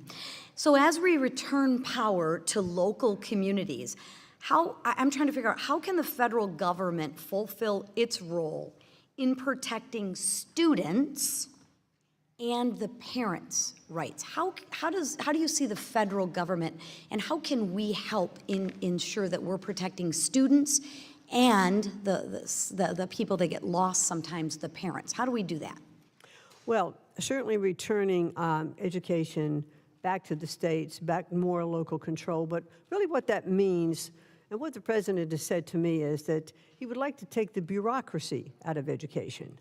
You know, the Department of Education does not establish curriculum in a state. It doesn't hire teachers. It doesn't say what books to buy. It doesn't do any of those things. It is a great pass-through of funding that is appropriated by Congress through Title I, IDEA. Both of those are staying totally intact. But there are competitive grants that are then reviewed by the Department of Education, and so those competitive grants do go to states. And so what we want to do is to make more money available to go directly to the states. When you consider the fact that of every dollar that goes to a state, a teacher is spending about 47 cents of that dollar in regulatory compliance. But if we can get rid of a lot of the red tape that goes along with those grants and those requirements, then there's more money for the states to put forth the programs that they would like to put forth. And that's clearly one of the president's goals. I don't want to put words in your mouth, but I want to make sure that I understand you correctly. So what you're saying is, if we took that dollar that right now is earmarked, and 47 cents of that dollar is going for compliance issues, regulatory issues, right? You're saying we would actually have more of that dollar to give to the actual student? Certainly the goal. Wow, what a concept. Who could not be for that? I just don't understand. If our goal is truly to educate the student, who would not be for giving more money to the student? Not only giving more money to the students, but to make sure that parental rights are protected, that parents have more say-so, in the curriculum that their students are being taught, that they understand what is going on in the classroom. And I urge parents to take a more active role in their students' education. I think that teaching is one of the most noble professions in our country, but they do need support. They need support at home, and I think parents can, and many parents are so involved, but I urge parents to become more involved in school board elections and just attending those meetings that impact their children. So it's actually a good thing when parents show up at school board meetings, and it's really a good thing when parents are involved. They're not terrorists or whatnot. That's a good thing. We actually want parents involved in the students' education. Absolutely. To that end, I know parents have the right to opt out of specific lesson plans for their child if it goes against their specific religious belief or whatnot. But I believe at times it's difficult for the parent to get that done. What do you see moving forward to make it easier for parents to opt their child out of something that they don't want them involved in? How do you see that happening? Well, there again, that's really part of the local education system, and the Department of Education does not have jurisdiction or control over that. I would just urge parents, though, independently, to continue to approach their school boards, their individual schools, the teachers, and the superintendents to make their voices heard. And with that, my time has expired. Thank you all for all of your work to getting actual more dollars to where it should go, to the actual students. I thank the gentlelady. Thank you. Now I recognize the gentleman from California, Mr. DeSaulnier. Thank you, Mr. Chairman. I'd like to ask unanimous consent to enter into the record a statement from the National Disability Rights Network discussing how the Department of Education's proposed budget cuts would eliminate critical programs that provide advocacy service to individuals with disabilities. Without objection. Thank you, Mr. Chairman. Madam Secretary, thank you for being here today. I'm particularly interested in your comments and your background as a person who comes from the private sector business about how you create efficiencies. And to one person's bureaucracy, another one is a good valued employee, whether it's the public or private sector. I want to start by reading a quote from a federal judge who stopped the closure of the Department of Education and the layoffs. Judge John said that in regards to the layoffs of this scale, quote, will likely cripple the department. The idea that the defendant's actions are merely a reorganization is plainly not true. She goes on to say, a department without enough employees to perform statutory mandated functions is not a department at all. This court cannot be asked to cover its eyes while a department's employees are continuously fired and units are transferred out until the department becomes a shell of itself. So this is in the context of you're eliminating staff, bureaucrats, I think, to your words. The judge clearly disagreed with you. And in the context of special education, where we've seen students, the number of special education students in the last 10 years doubled. I don't know if you've ever sat down with a parent or a special ed educator and try to work with them and see what they have to go through to get the services that they are statutorily allowed to do, signed by President Gerald Ford, the IDEA program. Have you ever done that? Have you met with special ed kids and their parents? Yes, I have, and I was very involved in Special Olympics for a good time and started that program in my prior profession and was astounded at all of the programs that we need for those students, and very, very heart-rendering sometimes, the stories with those parents. So when President Ford signed that bipartisan bill, the federal government promised in 1974, if memory serves me, that we would pay 40% of IDEA. Do you know what that number is now and historically has been? I believe that Congress has appropriated no more than about 18% at this particular point for that program. 18% at a high end. It's more like 10 to 12%. Yeah, I think in 2025 it was I'm just checking my numbers now, it was about 10.7%. So help me understand, we're going to cut thousands of people who help provide these services but don't get paid enough, and there are not enough of them. And we give more control to local government, but how do they have control when they never got the resources that they needed? I've had superintendents tell me that we've put more money into schools in California over the years. They could take all of that money and put it in special education. It still wouldn't be enough to make up for the lack of investment from the federal government based on a bill that was signed by a Republican president. Well, but that's not from the Department of Education. That's the appropriation coming from Congress. So I think that's up to you, sir. Where does that money go to? And the Department of Education is a key part of giving them the best practices so they can understand how to serve the people at the local level. It's fine to say we were going to give it back to local control, which I completely agree with. It's fine to say it's going to go back to the states, but they have to have the resources under a federal statute to perform the requirements under the federal statute, which I assume, given your background and working with special ed kids, you want them to get that. We know we all benefit from having special ed kids get the support.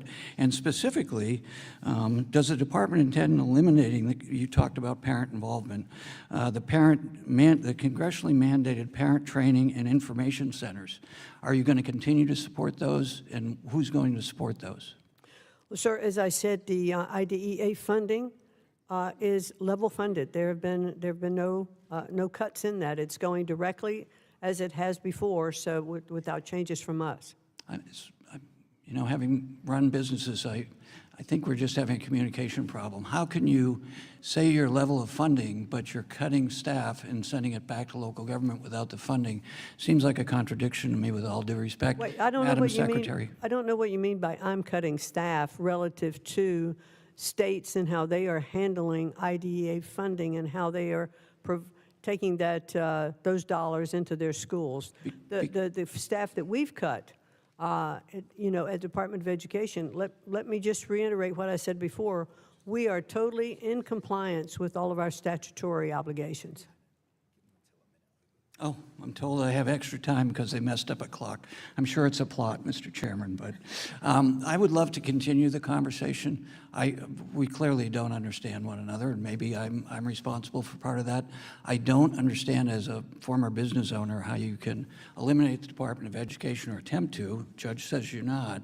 You cannot do that. By the way, are you going to comply with what the judge has ordered? I will, but let me remind you that IDEA was in existence before the Department of Education. I believe aware. it started in 1965 Right. and was distributed to the states, and I think it would continue to be distributed if there was no Department of Education. I would respectfully disagree. You have to have people with expertise in order to implement the law. And I know, at least in the case that I've spent a lot of time with special ed kids and their families, they rely on the best practices supplied at a national level so that they can perform at a local level. Well, Thank they you, came Mr. from Chairman. somewhere before the Department of Education, so those people are. Ma'am, that's the reason we started the program, is because they were suffering and failing. I think now the gentleman's time has finally expired. We've got it back on track, so Thank you. thanks, gentlemen. Now I yield to the gentleman from Georgia, Mr. Allen. Thank you, Madam Secretary, for your work on behalf of all the parents and children of this country. I've been very impressed with your work. During my time in Congress, I've been a staunch advocate for school choice. Every child and every family is unique in their own way, and when it comes to learning, it's no different. In fact, in every public school that my children have attended, my wife and I have gotten very involved in that process, and it makes a difference with the parents getting involved. We've seen an explosion of interest in school choice, and as I'm sure you know, even in the last few months, states such as Tennessee, South Carolina, Idaho, Wyoming, and Texas are considering implementing school choice legislation. However, all these success stories, many states refuse to even consider school choice. Many states seem insistent on trapping kids in failing schools. In a country where school choice has already been implemented in many areas with great success, including the 12th District of Georgia, why do so many states refuse to even consider choice? Well, I think you'd have to ask the the governors and the superintendents of education in those particular states. That clearly is that's a state function. Important question, isn't A very important it? question. Yeah, they should answer for But that. I can tell you that what we are starting to see and why you see more states now looking at school choice options is because our education system right now is failing our students. Yes, well, we're So spending the the most success- money and getting the 30th in the world.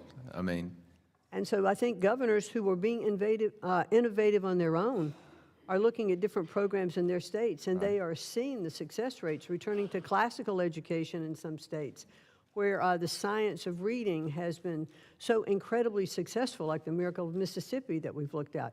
On the recent NAEP scores for the state of Louisiana, we have seen that they've had the greatest improvement in their scores relative to others. So now there's a competitive factor going Right. on among the states, and those who are recognizing what's worked, starting to look at it and adopt and say, maybe we ought to take another look at this. exactly, because if you're going to compete in economic development and business growth and job growth in this country, you got to have a workforce, Yes, an you do. educated workforce.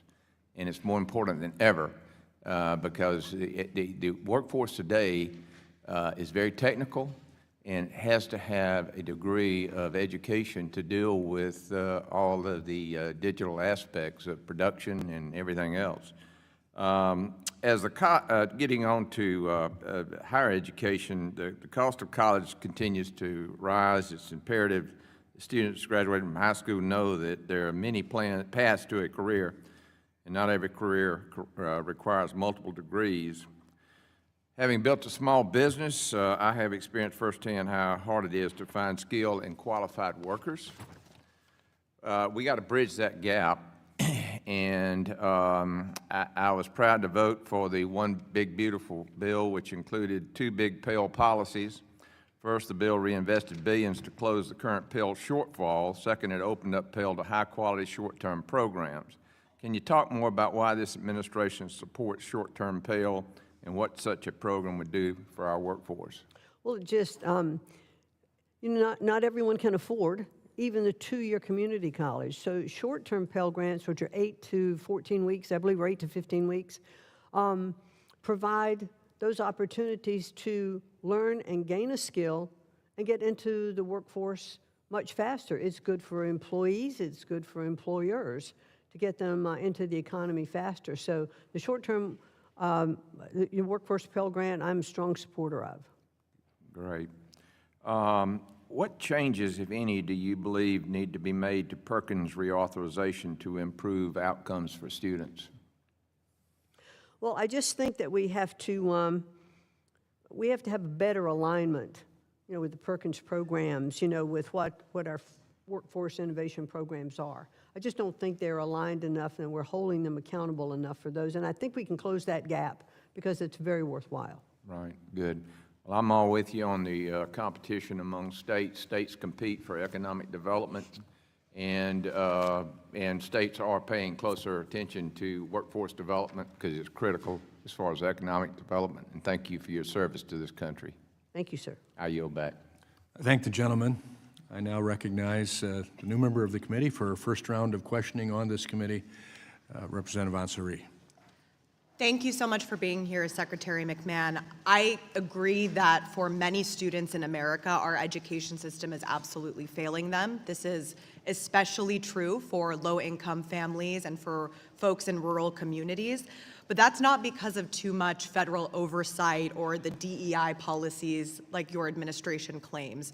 It's because in many states, like the state I represent in Arizona, we have woefully underfunded our public education system. Now your administration wants to dismantle the Department of Education.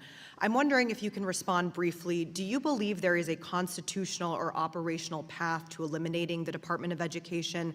And if so, what is the timeline and process? Well, certainly, in fact, when President Trump issued his executive order indicated for me to start dismantling the Department of Education lawfully. We both know, as does everyone in this room, that the Department of Education cannot be dismantled without the approval of Congress.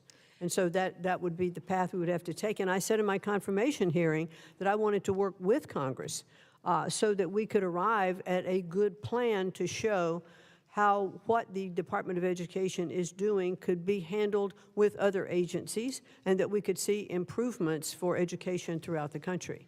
And what risk did you weigh for public schools and universities if federal education funding is gutted or devolved to the states? Well, federal education wouldn't necessarily be gutted. I believe there would be more money to go to the states without the bureaucracy of the Department of Education.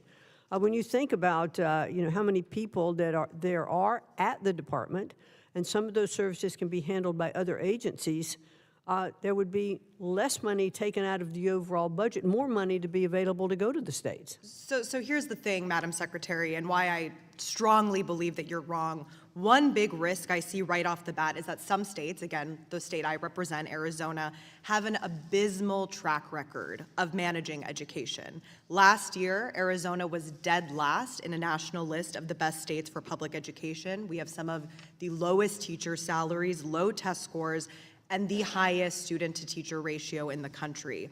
After years of cutting funding for public education, Republicans in Arizona have tried to fix our education system with universal school vouchers. Secretary McMahon, do you support expanding school choice vouchers nationwide? Well, one thing I would like to bring to your attention, yes or no. which you may already know, is that the federal government only provides about 8 to 10% of the total education budget to states. Do you support So expanding? these are, It's a yes or no question. no, Do it you isn't. support the These expansion? are policies that are established by the states, and I Reclaiming think my that the time, states Secretary. Thank you. should adjust and provide their own education philosophy. When it comes to vouchers, would you say that you support taxpayers subsidizing wealthy students' tuition at expense of private schools? I think that, again, these are issues within the states, to look at. It's a yes or And no. No, there's a school Do you choice support issue. the subsidizing for wealthy students? There are issues within states that they should look at. Okay, that sounds like a yes. Do you support those vouchers being used for things like expensive ski trips, $1,000 Lego sets, or pianos for individual families? Of course not. So I heard my colleague from the other side of the aisle just previously talking about how wonderful vouchers are, and I just want to share a couple articles, and I'm sure you all can't see from here, but these are all from the last couple of years in Arizona. It's titled "Parents of Private Voucher Students Spent Over $1 Million of Public Money Buying Lego Sets." Another one, Arizona Empowerment Scholarships, what $304 million bought. Ranges from tuition to trampoline parks. A lot of waste, fraud, and abuse happening. And another analysis, more than half of ESA students come from high-income zip codes. So in Arizona, Secretary, this is exactly what's happening. 77% of those vouchers have gone to students in the wealthiest zip codes to fund their expensive private schools and luxury items, all while defunding public schools that the rest of our students attend. Does it sound to you like Arizona's voucher program is improving our education system? It sounds like you've got an issue in Arizona that you should address with your governor and that's no, it's actually our state and with your- legislature well, that then- is then do it ballooning with the your state voucher legislature system. and all of that.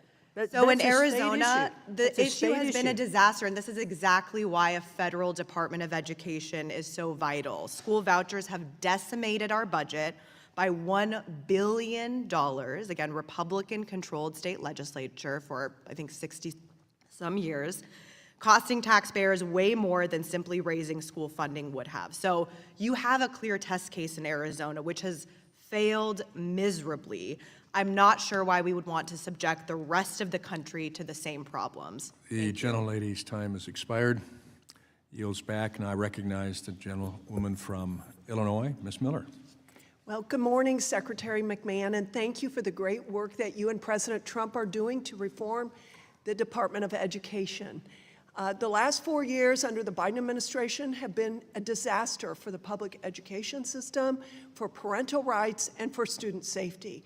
And the most racist thing that's been going on in our country has been the unanimous support of the Democrats and the teachers union to force inner city children, black and brown children, into failing schools while denying their parents the opportunity to seek alternative options. Children as young as kindergarten have been subjected to drag queen story hours and pro-LGBTQ IA2S plus curriculums. Shockingly, the Department of Education had the audacity to call parents domestic terrorists and proceeded to investigate and intimidate them into submission.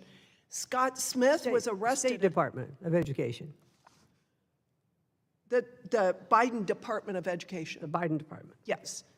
Scott Smith was arrested at a Loudoun County school board meeting over voicing his outrage that his 15-year-old daughter was raped by a boy dressed as a girl in a public school bathroom, and then the school sought to cover it up.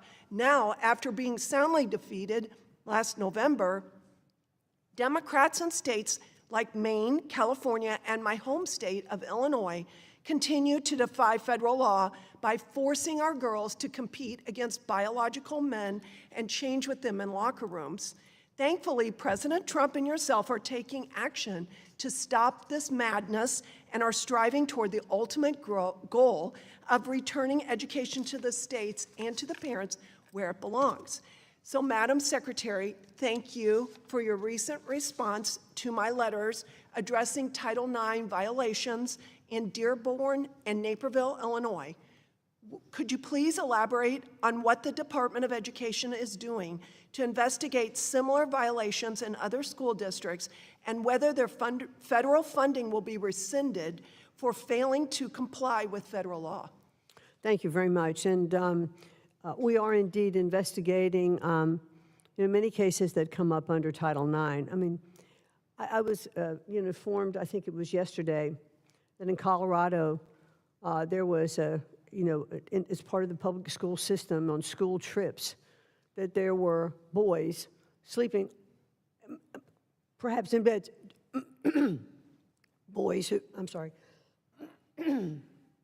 boys who were identifying as girls, sleeping in the same bed with girls on these class trips, and parents were not even notified. I just think that that's incredibly wrong. That is a Title IX violation that we'll be investigating. There was I think there's in Wyoming a college, that had, again, boys joining girls' sororities. Again, Title IX violations. We are going to investigate them, and we will look at whatever options, that we have available, whether it is defunding some of those programs. So, yes. Tehank you.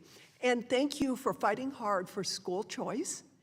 Homeschooling is very near and dear to me. I'm a teacher, and I ended up home educating my 7 children. Most of them have chosen to do the same. As parents saw the filth being taught to their children during the COVID-19 lockdowns, many began homeschooling.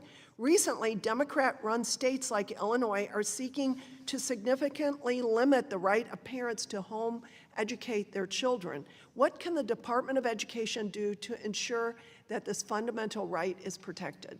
Well, that's clearly one of the things that President Trump has talked about, and what I've addressed earlier, in my testimony today, and that is that the president absolutely does believe that all children should have a right, to an excellent education. They should have that choice, and that choice should be supported, whether it is homeschooling, private schools, public schools, charter schools. All of those should receive their funding, and that states should look at the choice options. Thank you. Competition makes everything better. As I mentioned earlier, the Biden administration launched an assault on parental rights in education. Aside from curriculums, according to Parents Defending Education, at least 20,000 schools in 1,100 districts have policies that prevent faculty and staff from disclosing a student's gender identity to his parents without the student's permission. What is the Department of Education doing to hold these schools accountable? Well, if I'm not incorrect, that falls under FERPA, which clearly is the statute that says that parents have the right to the information that is contained in their children's records, and I absolutely believe that to be true. Thank you. Thank the gentlelady. Mr. Chair, could I ask unanimous consent to enter 3 articles into the record? Without objection. Okay, first, parents of private voucher students spent over $1 million of public money buying Lego sets. 2, Arizona Empowerment Scholarships with $304 million bought. And 3, analysis, more than half of ESA students come from high-income zip codes. Thank you. Without objection, they're submitted. I now recognize the gentleman from New York, Mr. Mannion.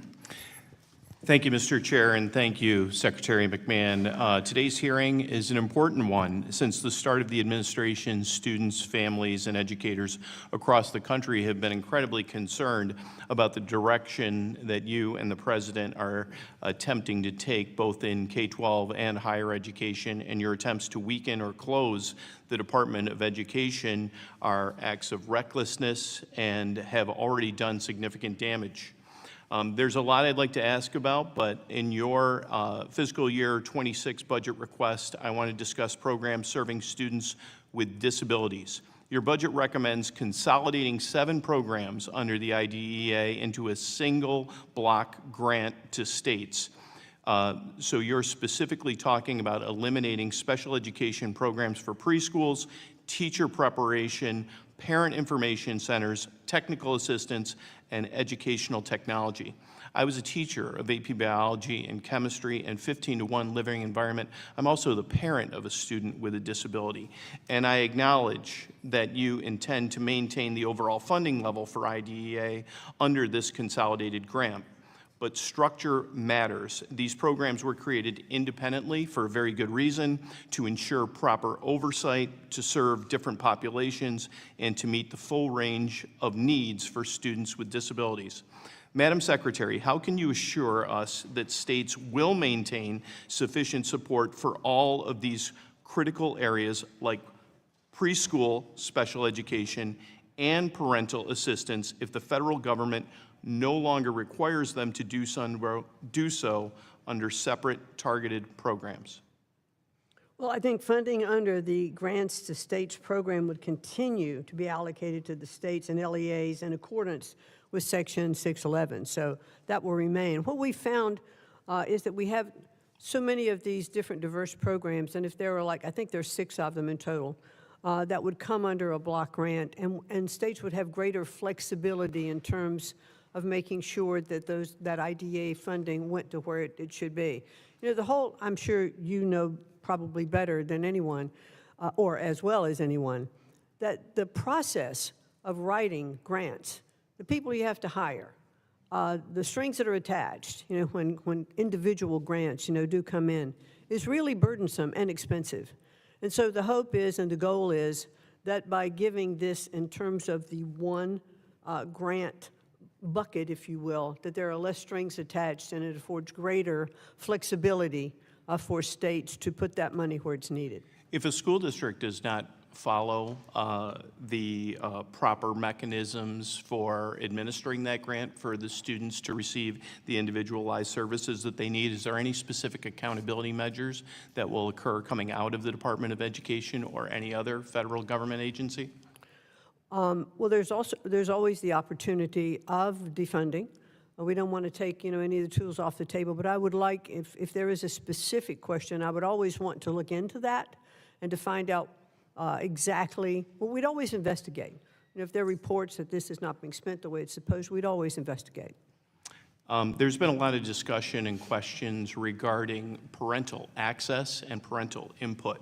So I was in a classroom for almost 30 years, and over the course of those 30 years, what I saw was the implementation of emails, online grades being able to be accessed by parents, shared decision-making committees, an increase in the number of parent-teacher conferences and meet the teacher nights, the ability for students to audio tape or videotape lessons, and teachers themselves providing curriculum online and posting their lessons, sometimes a video recording of their lessons online.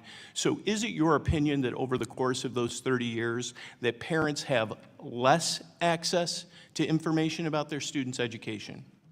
Well, clearly you've made the case for innovative teaching, and I think that's what we should, through our regulations, allow teachers to do, and that's teach. Let's take the handcuffs and the red tape of compliance with regulations off them and let them do what they want to do. And we will see better results with children. Thank you. Should a parent have the ability to opt their child out of a unit on evolution? Yes. Should a school district be able to eliminate evolution from a biology curriculum? I think that parents should have, under parental rights, I think parents look at curriculum in terms of maybe their own ideals, maybe their own religious backgrounds, and have the opportunity to opt out of a particular course. Thank you, Madam Secretary. Thank you, Mr. Chair. I thank the gentleman. I recognize the subcommittee chairman on early childhood, elementary, and secondary education, a gentleman from California, Mr. Kiley.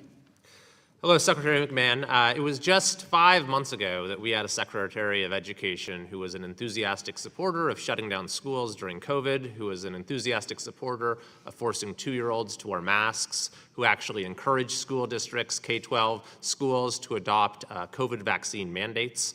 We had an administration that investigated parents as domestic terrorists for showing up at school board meetings, that attacked charter schools, that refused to condemn universities for caving to the demands of anti-Semites, that set out to destroy girls' sports, and that saw $200 billion added to education spending while student performance plummeted. Things are a little different now, aren't they? I certainly hope so. But unfortunately, in my state of California, they're the same, or actually they're worse than they've ever been. And you've already taken a number of steps to try to help out students in California. I did just want to highlight a couple other areas where the problems in our state's education system may fall within your jurisdiction in upholding the civil rights laws. First is when it comes to charter schools. I know you're a huge supporter of charters, and I believe you support the bill I've introduced, the High Quality Charter Schools Act. But in California, the governor and the legislature have declared war on charter schools. They're trying to stop new charters from starting. They're trying to shut down high-performing charters. A particularly egregious example is in Santa Clara. The Office of Education told one of the highest-performing public schools in the state, Bullis Charter School, that unless you engage in outright racial discrimination, we're going to non-renew your charter. Unless you have fewer Asian students, we're going to non-renew your charter. And then there was something similar that happened in Oakland Unified, where a charter school actually was non-renewed for similar reasons. So that's charter schools. The second issue is ethnic studies. So the state has seen fit to adopt a new ethnic studies graduation requirement for high school, but some districts have gone above and beyond and are already offering what's being called liberated ethnic studies. Now, both the model curriculum and these more specific liberated ethnic studies curriculums have been condemned as being overtly anti-Semitic. We saw an example of this actually in the last Congress when the superintendent of Berkeley Unified testified here that she thought a slide showing that students that the expression from the river to the sea is a valid perspective, she saw no problem with that. So I know that you may not want to comment on particular investigations that may or may not be under consideration, but do you see these as areas in which you might be able to help us out, either one of them? Well, a lot of that definitely still does fall within the local or state jurisdiction for schools. But I think in terms of universities, you've already seen how the Department of Education will come in for Title VI violations, and so we would continue to do that. Well, thank you very much. And I did want to say just a word about the situation at universities as well. Now, I have zero sympathy for Harvard. They were rated as having the very worst protections for free speech of any university in the country, actually any university in the history of the survey.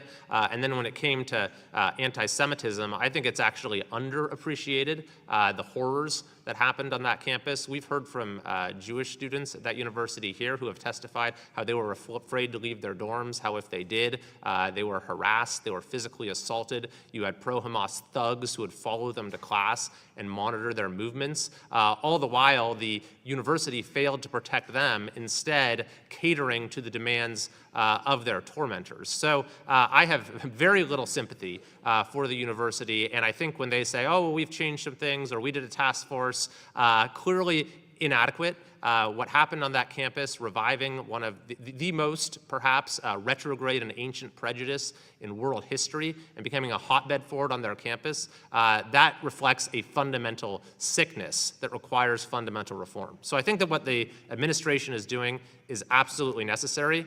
The one point I would just raise is I wonder a little bit what the end game is here.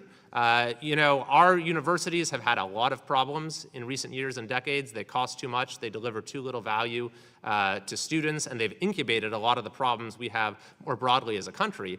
But throughout our history, they've actually been huge national assets. You know, it's a great thing for our country that we've had universities that lead the world and the best and brightest from all around the world want to study at and then contribute to our country. So the word of caution I might just add is that when it comes to the ultimate goal here, I hope that the goal is not to reduce these institutions to a shadow of their former selves, but rather to revive the ideals that used to guide universities and to restore them to being national assets again, rather than the liabilities that they've become. And I'd be very happy to help in any way that I can with that goal. Thank you very much, and I'd like to work with you on that. Thanks very much. Yield back. I thank the gentleman. I recognize the gentlelady from Connecticut, Ms. Hayes. Thank you, Mr. Chairman, and Secretary, welcome to our committee. It's interesting, I took a lot of notes. I had prepared questions, but I think I'm going in a very different direction. We've heard other colleagues talk about the NAEP scores, and I heard you say that the president was angered and embarrassed by these, and I think we all should be. But when you disaggregate those scores, they clearly show that low-income students score significantly lower than their white and higher-income peers, and that is mostly in part to ongoing disparities in educational access and quality, which makes much of what I'm hearing today that much more relevant. You mentioned Connecticut. We both come from the state of Connecticut. Connecticut relies on property taxes to fund education, and we have one of the largest income gaps in the nation, which means by design or default, low-income students face multiple challenges, including limited access to resources and opportunities outside of schools, which is why I don't understand many of the decisions made in this budget. One of my colleagues asked about collecting data on family composition and background. The Department of Education Office of Civil Rights is mandated by law to do that. I was pleased to hear you say that states do not, the Department of Education does not control curriculum, instructional materials, the teachers that are hired, which makes your words contradictory because every argument you have is to put local control back into the states. But states already have local control, as anyone who has any knowledge or background of education would already know. The role of the Department of Education would be the civil rights enforcement of those local controls, which again, the irony of this budget zeroing out American history and civic education programs when you couldn't even answer a question about Ruby Bridges or the election of President Biden, which are as basic as it gets. So I really, really don't understand it. But you are making the argument for me because when you respond to questions from my colleagues by saying that sounds like an issue for state legislatures, that is why the Office of Civil Rights is necessary, because state legislatures made the decision that Ruby Bridges did not have the right to a free and appropriate, high-quality public education. So you, Madam Secretary, are actually making the argument for the role of the department, not to dictate local curriculum instruction or instructional materials, but to make sure that those things are carried out by the department. That states follow the law, that they are doing those things. So 49 million children in this country receive public education services. About 3 million children are in charter schools. There are not enough charter school slots. So my questions are mainly focused on what about those other 46 million children? So it's mind-blowing. I hear you talk about safety, keeping students safe on school campuses, but not a word about the 390,000 students who have been affected by gun violence. I was in the classroom on the day Sandy Hook happened, and the federal government came in with almost $2 million to rebuild that community and provide programs for the surrounding communities. In your opening, I heard you mention student athletes and LGBTQ students twice, not one word. And even when my colleague asked you if you thought it was a public health crisis, you can't answer questions that affect the majority of students. So I'm not really sure. I am an educator by nature. I try to be supportive of what the Department of Education does because I need for you to succeed, for my students to succeed. But when you come in and say your final mission is to eliminate the department, it says to me that the 46 million children that are not receiving services do not matter. I've ran out most of my time, but this bill defunds literacy programs, eliminates 21st Century Community Learning Center, eliminates preschool grants for children with disabilities, eliminates, reduces funding for career and technical education, like all of these things. I'm going to ask you two really quick questions. Do you think that Holocaust education in our schools is a DEI program? There's no card for that. That's just yes or no. I can look at whatever card I Holocaust choose. education, Thank is you it a very DEI? much. You can have a press conference to say whatever you want. I just need a quick answer to Well, your this. soliloquy Is been very Holocaust, informative. because this is my time, is Holocaust education a DEI program? No. Is African American Studies a DEI I program? think I answered that with one I'm of the asking other it again. comments. Listen, we should be Just able- yes or no? We should be able to teach My courses in their point is they entirety. are DEI programs, both of them, because students need diversity, equity, and inclusion to understand their environments. So both Holocaust education and the teaching of African American history are important, which is why the state of Connecticut requires it in our social studies curriculum. You're talking out of both sides of your mouth. You can't support one The without gentlelady's supporting the time has other. expired. And looking at what happens in the schools and actually deferring to teachers, parents who are on curriculum committees, local boards of education in states who actually do the hard work The gentlelady's and time has listening to what expired. they say I appreciate would be the incredibly helpful in passion, this but role. it's time to move on. I and yield back. I recognize the gentleman from Ohio, Mr. Rulli. Thank you, Mr. Chairman, and thank you, Madam Secretary, for coming today. We really appreciate your time. I spent 8 years of my life on the school board, 3 years as a school board president of a public city school. I know this subject fairly well. I was in the Ohio Senate for 6 years, vice chair of education. We all know that our school systems in this country have a severe problem. When you look at school systems like Cleveland, Youngstown, Akron, Canton, Detroit, and Buffalo, we have school districts that are taking $30,000 to $35,000 per year to educate a child that gets a high school diploma with a 4th grade reading level. There's a major problem in our school districts. Some of the small school districts, like my school district, Latonia, we were able to educate our kids for about $8,000 to $9,000 a year and produce 11th or 12th day reading level. So there's a problem. I know the opposition party loves the concept of throwing more money at it, so let's do that. Because that's what President Trump just did. President Trump, on a K-12 simplified funding program, gave an extra $2 billion to all the public school districts throughout the country. And it even gets better than that, because the Biden-Harrison administration spent more than $1 million on DEI grants throughout the country. So if I'm doing my math right, that's $3.5 billion that we could take from the federal government, which will never have a trickle-down effect on the local school board, because I was on it for 8 years.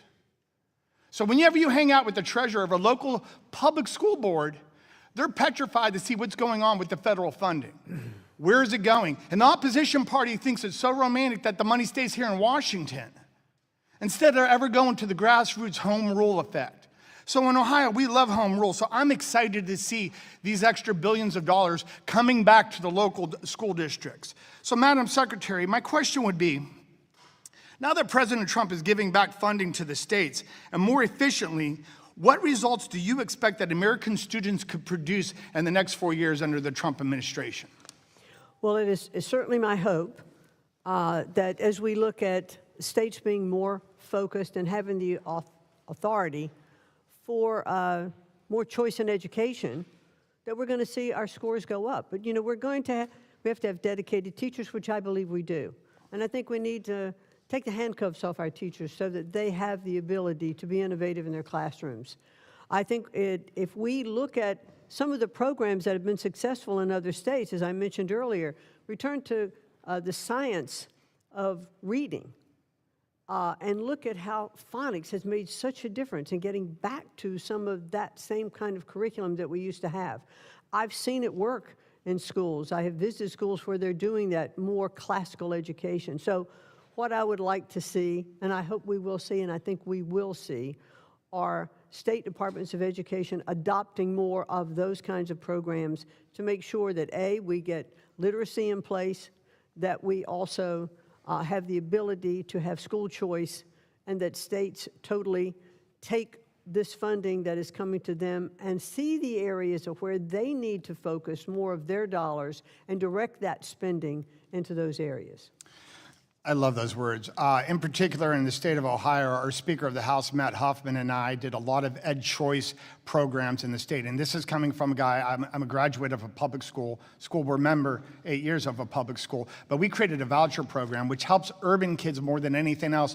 When you have a Cleveland City school that is just falling to pieces, you have to give urban moms and dads the opportunity with the voucher program to put your child wherever it could be. And what that adds is actually competition within the school districts. You know, you have open enrollment, you have all these different obstacles to school board members. So it's up to them to have a good, scholastics program, have a good athletic program, and to be inviting to people. I know in my old public school that I was the president of, they started a trades program within the school. So maybe a 4-year degree and $100,000 in debt isn't what you're supposed to be. Maybe you can become a welder and make $100,000 without debt. But we have to have different paths and get outside of the box. And I think it's an exciting time for you to be the Madam Secretary at this point. Do you think that we can incorporate all this voucher program and this ed choice and even have better public schools and all of it could come together? Am I wrong? I really think we do need to focus. No, you're not wrong. And I do think we need to focus on making sure that our cultural viewpoint relative to education is not always that you have to have a 4-year degree, because there are other ways to have a great fulfillment, of a career and provide for your families with skill-based training, plumbers, electricians, HVAC, not only that, but technology developments that we're seeing. And we ought to start that more. Middle schools, high schools, leading into those career programs. And I think that's one of the things that our workforce development programs will show success for doing. Thank you so much, Madam Secretary. And with that, I yield my time back, Chair. I thank the gentleman. I recognize now the gentlelady from Michigan, Ms. Stevens. Great. Well, thank you, Mr. Chair. And Madam Secretary, I realize you're in the cabinet with the president, and you're the first cabinet secretary I've been able to speak with this term. And if you could please pass along to the president that 55 tariff announcements in 100 days are killing us in Michigan. I know that the president came to Michigan to celebrate his first 100 days in office. I know this is outside technically the purview of your administration. We see hiring on hold. We see suppliers, small businesses. They are telling me today that operations are going to shut down. And certainly, we then get the question of unemployment and job training and apprenticeship programs. Now, the Department of Education was passed into law in a close vote in 1979. 4 years prior to that, the House of Representatives signed into law the Investing in Disabilities Education Act, IDEA. We want to see special education fully funded in the United States of America. And Michigan, just as of 2023, missed out on $700 million in IDEA funding. I have worked so closely with my school districts all across my state, frankly, on the missing pieces of their budget from special education funding gaps. Can you speak to some of the changes that are going on in the administration or in your very agency right now, and if there is an opportunity for Michigan to access more special education dollars? Well, as I've testified to earlier, the IDEA funding is going to continue, level funding going into the different states. Now, there are 6 programs that are going to be consolidated into a single stream funding that I think you could apply for in those states and help get the governor or the superintendent of education to direct more of those funds. Yeah, and while I don't agree with the reckless language of shutting down the Department of Education and the dismantling and the job loss, and I know some of these individuals in Michigan who have lost their Department of Education jobs, we will gladly take every special education dollar that you can give us. And then, as you know, TRIO grants are grants that help low-income first-generation college, veteran, and disabled students who we care about so much apply and successfully complete college. And several schools in Michigan use TRIO grants to support students. So why did the administration decide to eliminate the TRIO grants program, and what's happening to that money? Well, TRIO grants for the funding that's in place now are continuing for, for the balance of this fiscal year. They have been zeroed out in the next budget.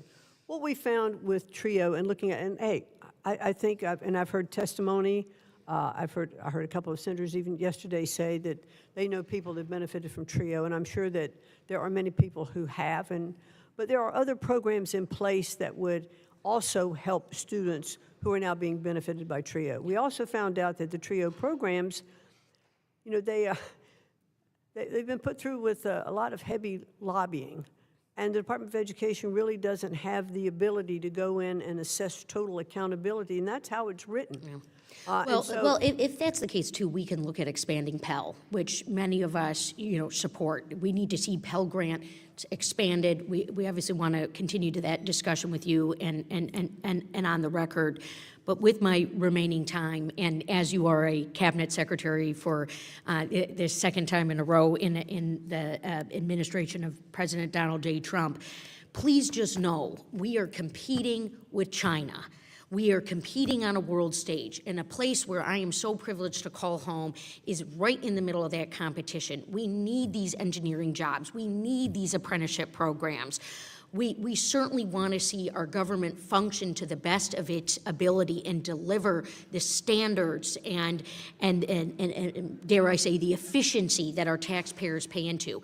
But when we see tax bills that are cutting investments in manufacturing, new manufacturing, 40 new plants in Michigan, when we are fighting for all the technology talent we can get, we need you to double down on this. We need your partnership. We would like to show this to you firsthand. I do a program called Manufacturing Monday. I visit hundreds of small businesses over and over and over again. I have real relationships with these people and the students who are in FIRST Robotics. And yes, Michigan has the largest number of FIRST Robotics teams, which we would also love to showcase to you and your office. But ma'am, please tell this president, slow down on what he is doing to autos, our manufacturing sector, and to consumer costs. Thank you, and I yield back, Mr. Chair. Thank you, gentlelady. I recognize the gentleman from Guam, Mr. Moylan.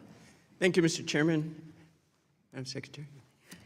Thank you very much for your testimony. I'd like to bring your attention to the territories now. And as you know, from Guam, like Guam, we often encounter unique challenges.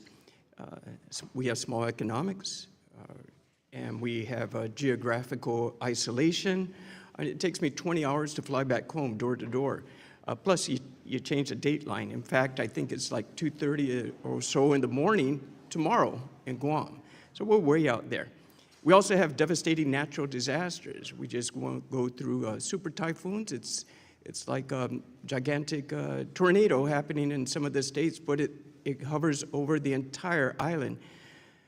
Plus, we have the military buildup with the Indo-PACOM situation. So my question is, how does the administration plan to invest in American students in the outlying areas, where the roles and responsibilities of the federal government are much different than that in the states? Well, what I would like to do, if I may, outside of the hearing, there are specific areas that we could talk about and what my position at education may be able to be helpful for you. I'd welcome that opportunity to have more thorough discussion with you. I appreciate that, and we need to get you to Guam as well. That would be great. Going on to another question then, again, specifically on Guam, we often fail to recruit and retain special education specialists.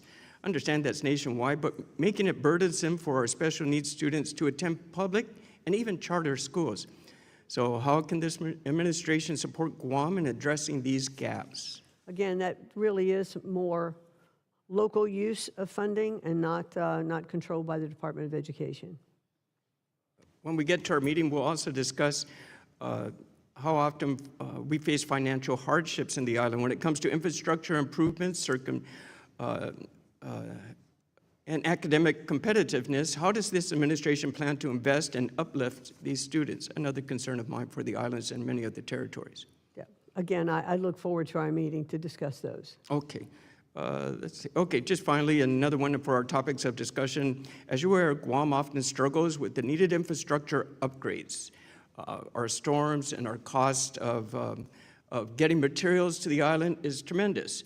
And especially with our public schools, it's very costly. And so how does the administration, another one we can discuss, plan to address critical issues like these, ensuring that we can make our educational institution in the outlining areas world-class like all American institutions should be? Well, I really do look forward to our meeting. I think I can address things better by sitting down and having a better understanding of your issues. Okay. Likewise, when we get to our meeting, we'll talk about the shortages of medical physicians and nurses. We know nationwide, but even so more stressful for the territories. In addition, how the skinny budget has affected our special education funding. Likewise, for skilled trade and workers and high-skilled degrees in medical professions, how we can better that for our territories. Pretty much, I'm looking forward to a long discussion with you as soon as possible, Madam Secretary. I appreciate it. And I'll make myself available for that. That'd be wonderful, and we'll get you a trip to Guam. Thank you. Thank you, Mr. Chairman. I thank the gentleman. I recognize the gentleman from Texas, Mr. Kazar. Secretary McMahon, thank you for joining us here today. Right now, the administration that you're a part of is pushing for a massive tax break for billionaires paid for by massive cuts to health care and food assistance for everyday Americans, including to the children that you're charged with educating. You yourself and your family, as a billionaire family of wealth of about $3.2 billion, can you share with us, do you know how much you and your family will receive in tax benefit if this Republican tax proposal gets pushed through? No, I've not sat down and worked with my accountants on what tax. I can tell you most. You have of a the general sense? Well, I Is can it tell you millions the or last time tens of millions? taxes went through, I paid more. And so you think that under this proposal, you will not, like the other billionaires, get millions or tens of millions of dollars in tax benefit? I think this is kind of a ridiculous line of No, it's questioning. not ridiculous, because here's what's important. The biggest bill being pushed by your administration for your average extremely wealthy person would give about a $4 million benefit. Your family's worth about $3.2 billion, so I imagine that you'd get millions of dollars in benefit from this tax bill. Does that make sense? Does that check out? I don't know. I'd have to let you know. Let's just ask the member Chairman, how this refers to here's my education question. I'll refer to that, policy. Secretary. So, okay, look, there are families watching at home from my district that could lose their health care. And they want to know why their health care would get taken away. And what it's paying for is overwhelmingly tax cuts for the wealthiest people in the country. And so what would you spend the $4 million on that you would get a benefit of at least $4 million? Let's get to your educational line of questioning.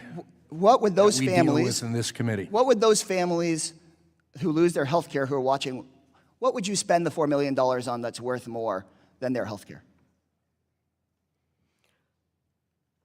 I'm not going to address the questions relative to me personally. I'm here as the Secretary of Education, and I'm Okay, so happy as the to Secretary answer of the Education, questions then, relative to education. as the Secretary of Education, do you think, yes or no, that kids will do better off in school if they have health care and their food needs met? Yes or no? We all do better, and children will do better in school if their health needs are met. I agree with that. Good. And so I guess for those kids, which there's going to be hundreds of thousands or millions of kids that lose their health care, how is it okay that they're going to lose their health care so that billionaires and billionaire families, I'm not just even picking just on you, but billionaire families like your own, can get a tax break? What, if you don't even know how many millions of dollars it is you'd get, how is that worth it? I'm not going to respond to your question. I think the answer is because it's not worth it. It's not. If you got $3.2 billion or $5 billion or $10 billion, going off the premise that there's going to be health care that is going to be removed from these children, I'm not sure that is a correct premise. So every single organization that's looked at this bill knows that millions of people will lose their health care. The latest estimate is at least 11 million people and families, because you wouldn't get the enormous savings that the Republican majority on this committee is looking for unless you kick those millions of people off of their health care. So how can we educate our kids if they don't have a roof over their heads, if they can't see a doctor, if they don't have food assistance.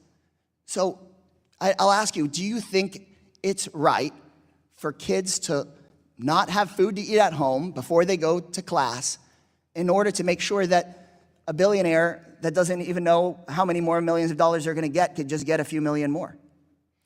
I want to make sure that as the Secretary of the Department of Education, that the President's plan to make school choice available to every student in our country is what we follow. And the President's plan specifically takes money away from those kids, specifically takes food away from those families, specifically takes money and sends it to big contractors, big companies, and sends millions of dollars to billionaires like you who don't even know how many extra millions of dollars they're going to get. Before I was a member of Congress, I helped run an after-school program at a high school where many of the kids were getting driven to school in the same car that they slept in at night. They didn't have food. Many of them couldn't see a doctor. They struggled in class. We should be passing a bill to make sure that they've got a decent classroom experience, a roof over their head, food, and health care, not a bill that just funnels who knows, in your opinion, how many millions of dollars to billionaires like those in President Trump's cabinet. Gentleman's time has expired. I now recognize the gentleman from Missouri, Mr. Under. Thank you, Mr. Chairman. And thank you, Secretary McMahon, so much for taking the time to come to testify before us today. First of all, I'd like to apologize for the contemptible way that my Democrat colleague treated you. I just want to say parenthetically that absolutely, I'm a physician who has taken care of Medicaid-insured patients for over 30 years, and absolutely 0 children will lose their health care under the Big Beautiful Reconciliation Bill. But I'd like to discuss with you some of the damage done by the Biden administration to education policy in the United States. One of the worst policies, of course, was the Department of Education's treatment of Title IX regulation. It, of course, radically reinterpreted sex to include gender identity and sexual orientation, which resulted in men infiltrating women's sports, much to the detriment of fairness and safety in an area where women have made enormous progress over the years.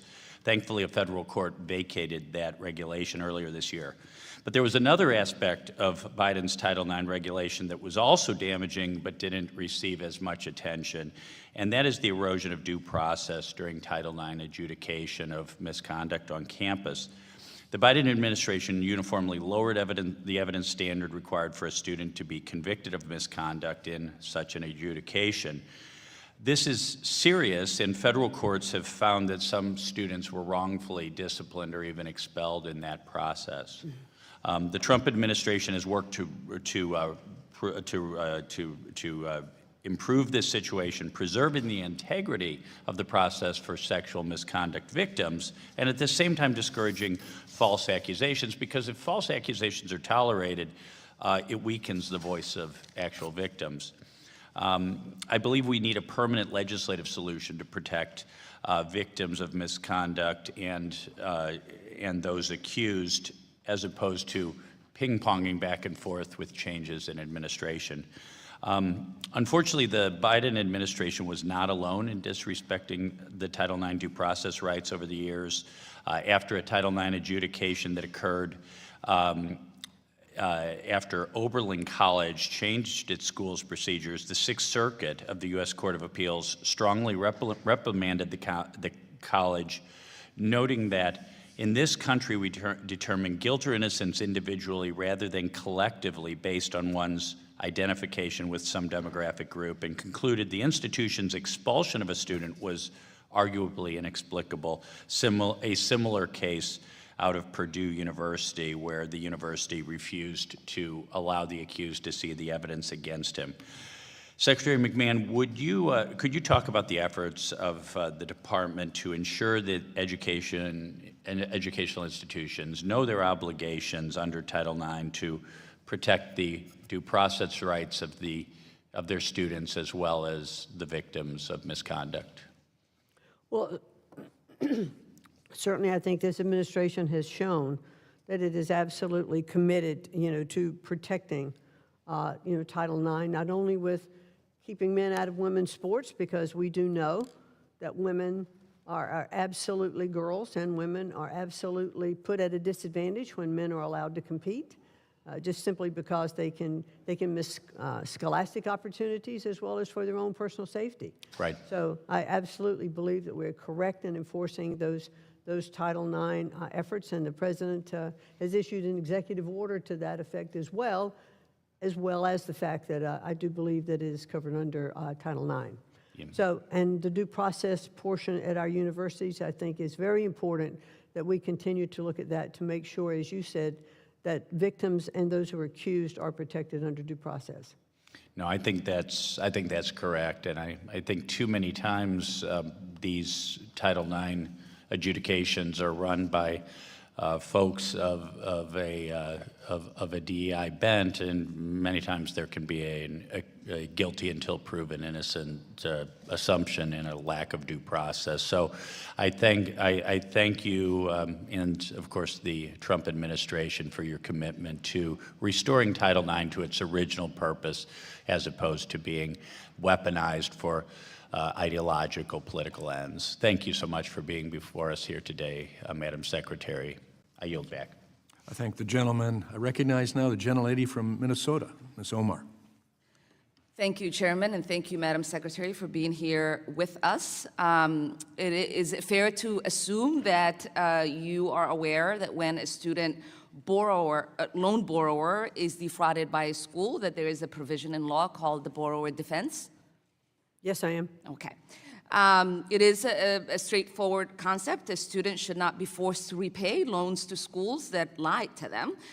We know that millions of federal grants and loans go out the door while students are left with education that is not worthy. So I was actually surprised a few weeks ago when your department quietly rescinded $37 million fine that was placed against Grand Canyon University. Can you explain why that happened? Let me think for a second. Let me review my notes on that, because there were a couple of things I wanted to make sure I covered with you. We really found that the accusations against Grand Canyon, which is a faith-based organization, and we looked at all the facts of the case. I am familiar with the university. Really, my question is, how are those students going to be made whole if you are not allowing the university to pay the fines? What's the plan? I'm not sure that that's the right analysis of it, but I will look into it further and get back to you. And you'll give me back a writing? Yes, I will. Writing? Okay. Because we know that, the president in whom you serve had a fraudulent university called Trump University, and he himself settled 3 lawsuits before becoming president. We know that there are roughly 1.4 million borrowers who have been approved for a borrower defense discharge and are still waiting for that process. How are you clearing out that backlog? In terms of the borrowed defense funds? Uh-huh. There are lists of that. I'll be happy to get back to you with those numbers. Okay. And while those students wait, can you give us a commitment that you are not going to collect that debt? Yeah, I'll have to get back to you on that, as to what the situation is. And I don't understand how that's a difficult question to say yes to. They've been defrauded. They are waiting for relief.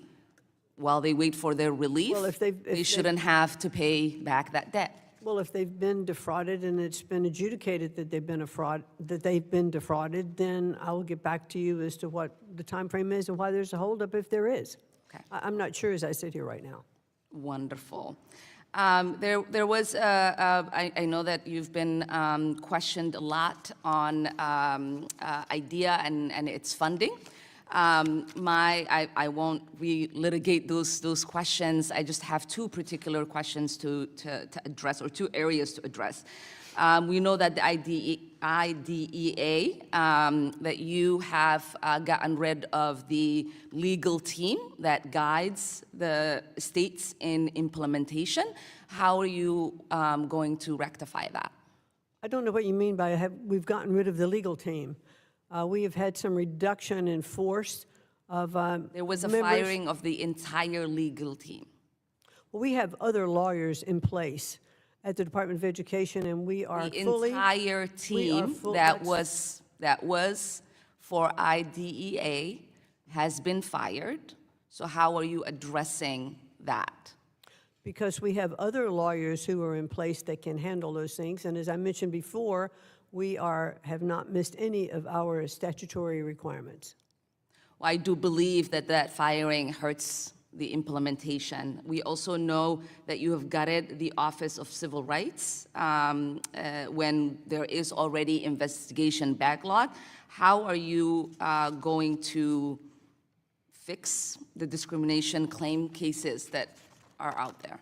Well, there are, excuse me, there are cases that we're looking into. And again, we have not missed any of our statutory requirements in terms of OCR. We also have a task force. There is a backlog. There are a lot of There is a backlog There are a lot of because we kids in our schools that are waiting for relief. When you get rid of the people that are supposed to carry out those investigations, how are you to assure that those kids will not continue to be harmed? We are talking about so many situations in where kids are being discriminated against, and you got rid of the people that investigate those investigations so those kids can protect themselves from from discrimination. Well, we still have a very strong and capable staff in OCR. At the Then Department you of wouldn't have a Education. backlog if that was the No, case. the- There is a current backlog, and Well, I would excuse me. love for you to stop just saying words and to actually do the work that you are charged by statute, and I yield back. I thank the gentlelady. I recognize now the gentleman from Pennsylvania, Mr. Thompson. Thank you, Mr. Chairman. Thank you, Secretary McMahon, for being here today and for your continued public service to our country.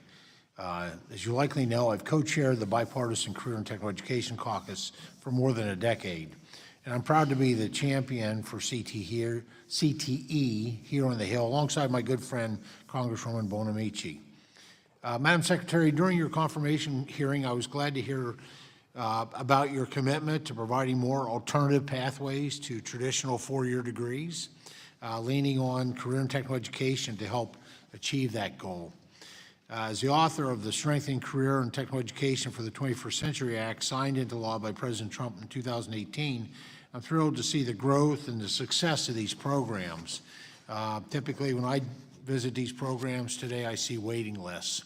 I see schools actually investing in bricks and mortar to expand their footprint to be able to accommodate more secondary and post-secondary students.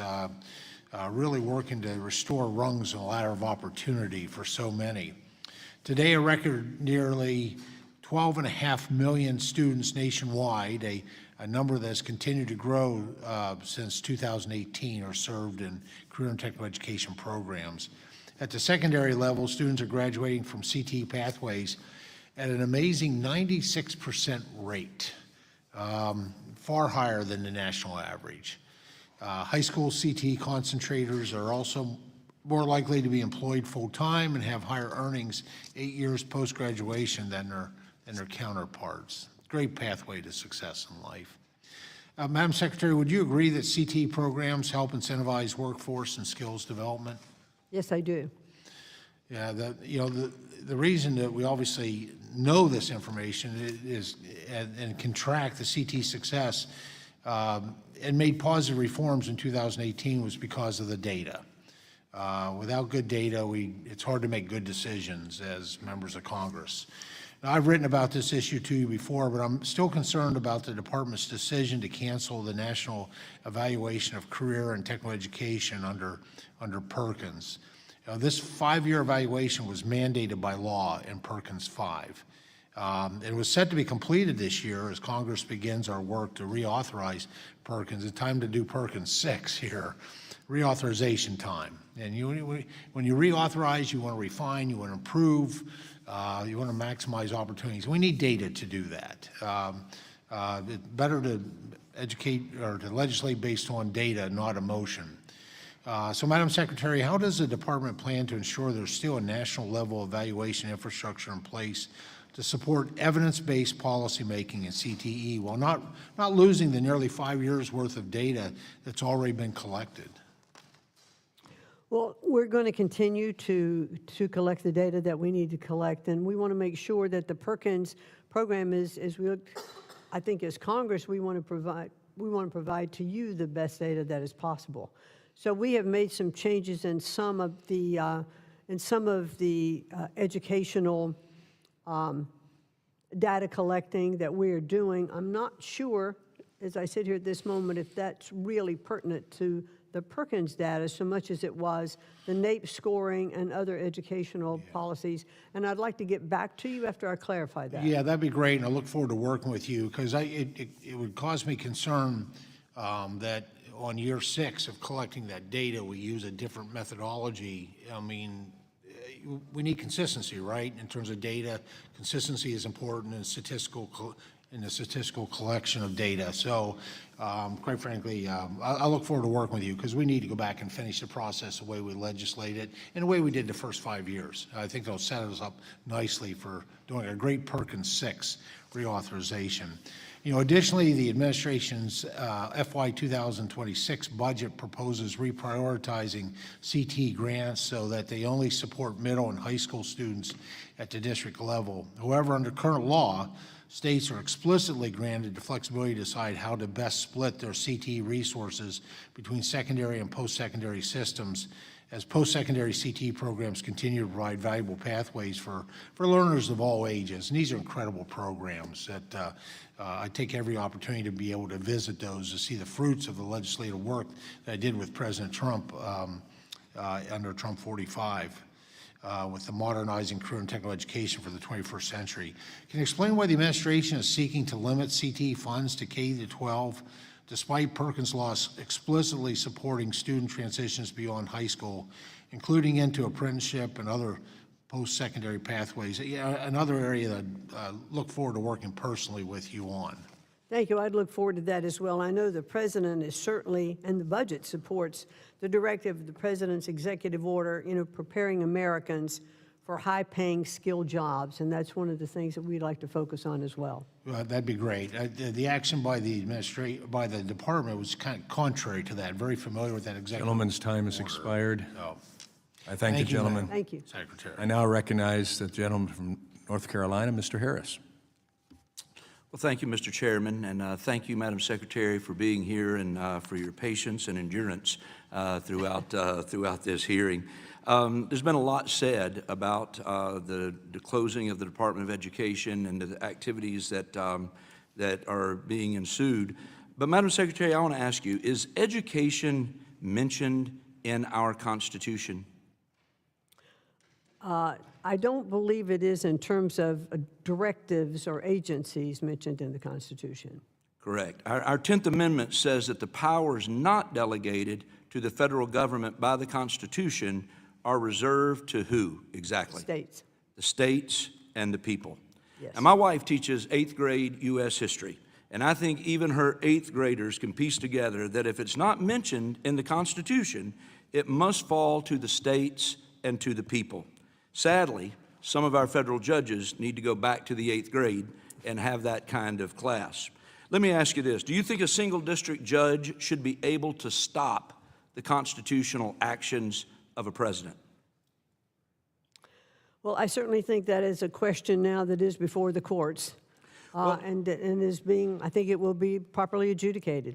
Well, unfortunately, that's exactly what happened. Judge Wan in Boston issued a preliminary injunction to stop several of President Trump's education-related executive orders, including the one directing you to take steps to close the department. So I want to take a moment just to set the record straight for the nation and ask you, did President Trump's executive order in March about closing the department ever tell you to ignore the law? No, in fact, it says specifically in the executive order to do it lawfully. Exactly. It very clearly says, and let me just quote it for the record, the Secretary of Education shall, to the maximum extent appropriate and permitted by law, take all necessary steps to facilitate the closure of the Department of Education and return authority over education to the states and local communities while ensuring the effective and uninterrupted delivery of services, programs, and benefits on which Americans rely. It seems that Congress is the one out of line with the Constitution in establishing a Department of Education in the first place. And I, for one, happen to agree 100% with you and President Trump that we must send education back to our states.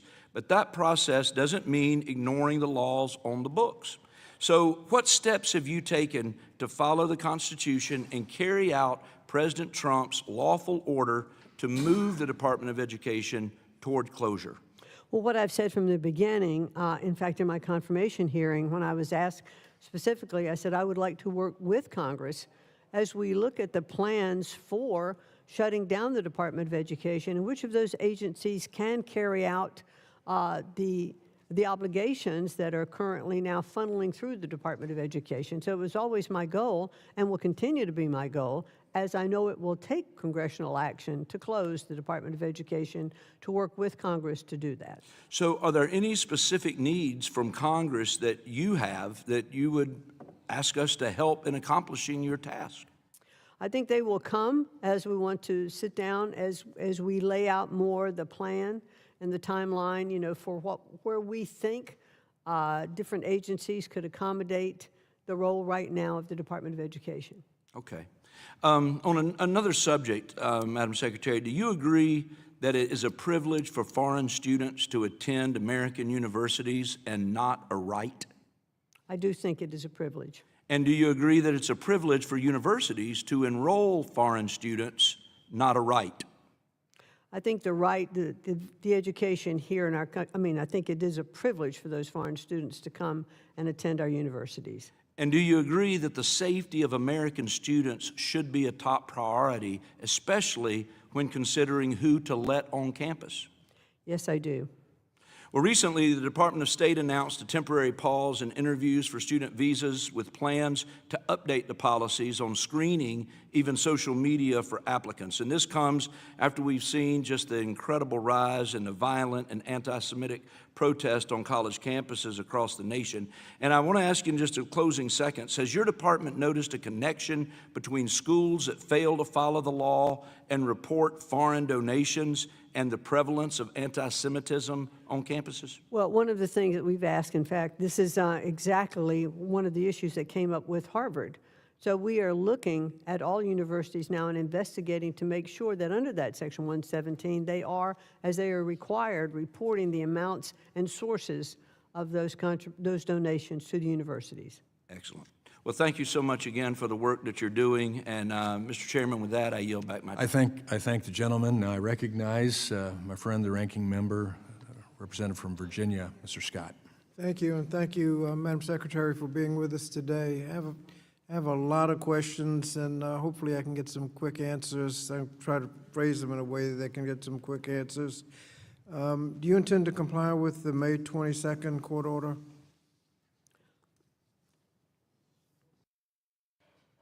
The May 22nd, in which we are joined in this particular aspect, can you be more specific? The court order issued on May 22nd requiring you to, that prevented you from dismantling the department? Oh, right. Yes, we will always comply with the law. Okay, and you indicated proposals for the Department of Education going forward. Can we count on receiving those proposals as they are made? We've asked for that information. We'd certainly like to comply with Congress and provide you with those. Can we get a commitment from you that you will cooperate with the Office of Inspector General and the Department of Education as the law requires? Yes, as the law requires, we will. On the budget, under the 2026 budget, a lot of workforce development programs are combined.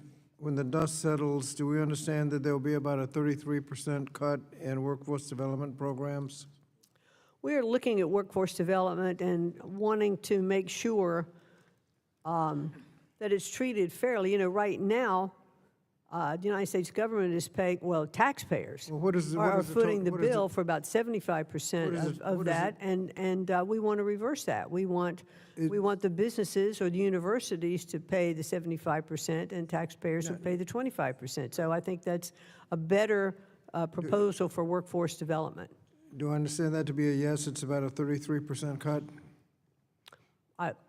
I will get back to you if it's different than that. In the pending reconciliation bill, that's the one that has tax breaks for the wealthy and cuts in health care and Medicaid. CBO says at least 13 million people will lose their insurance. It's probably going to be more than that because changes were made in the bill.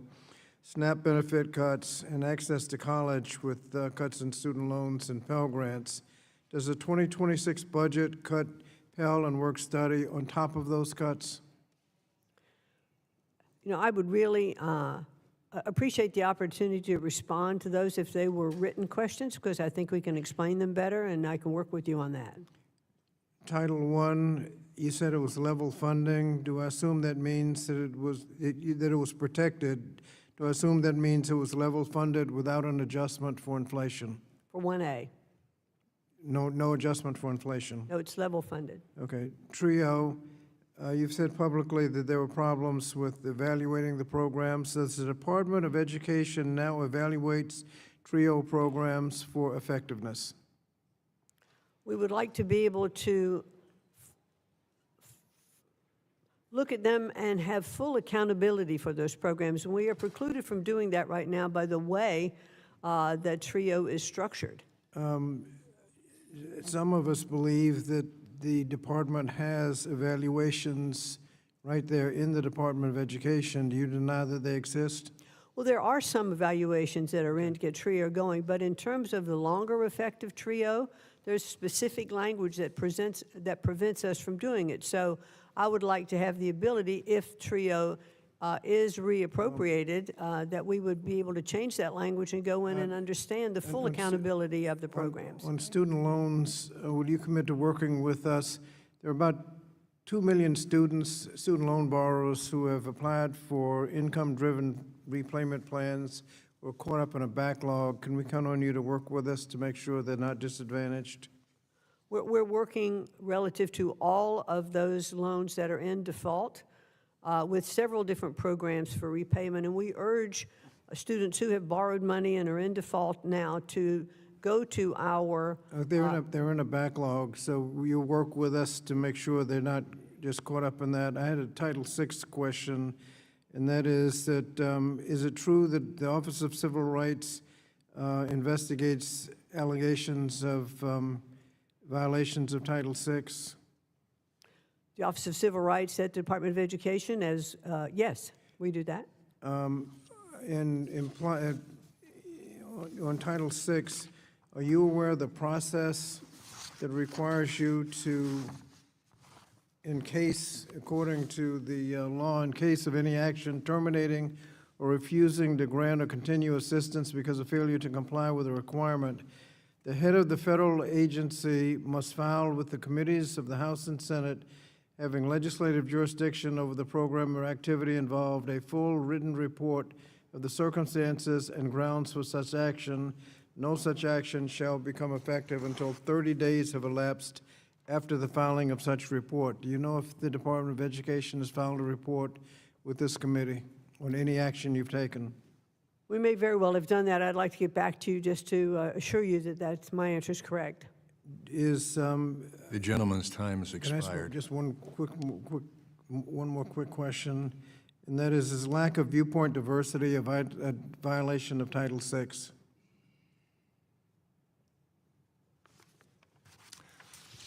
The gentleman's time has expired, and I'll ask the secretary to respond later. I now turn and recognize the long-suffering, ever-patient gentleman from Florida, Mr. Fine. Thank you, Mr. Chairman. You can see my fidgeting here. I guess it's new guy-itis having to listen to a lot of these questions. Secretary McMahon, thank you for being here. It's a privilege to be able to ask you questions. I do want to save you one follow-up from the meeting. You don't have to meet with your accountant. The incremental tax benefit to you will be zero because we're not lowering any rates. So it will be none. You will continue to pay what you have been paid. I don't know why people continue to lie about that. But I want to ask you about something different.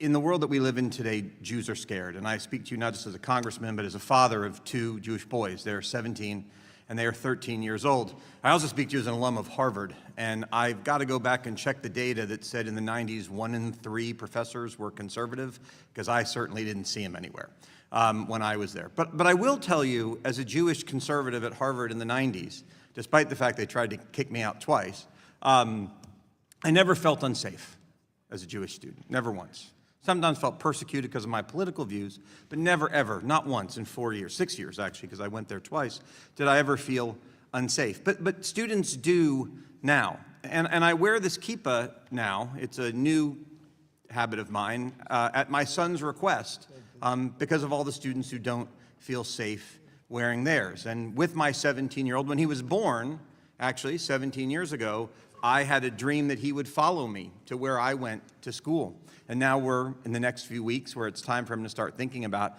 where he's going to apply to college. And I don't know that I even think he should go to college at all in the days that we live in, So my question to you is this: given that Jews are scared, there are things that we can do on our college campuses, and I thank you for what you are doing.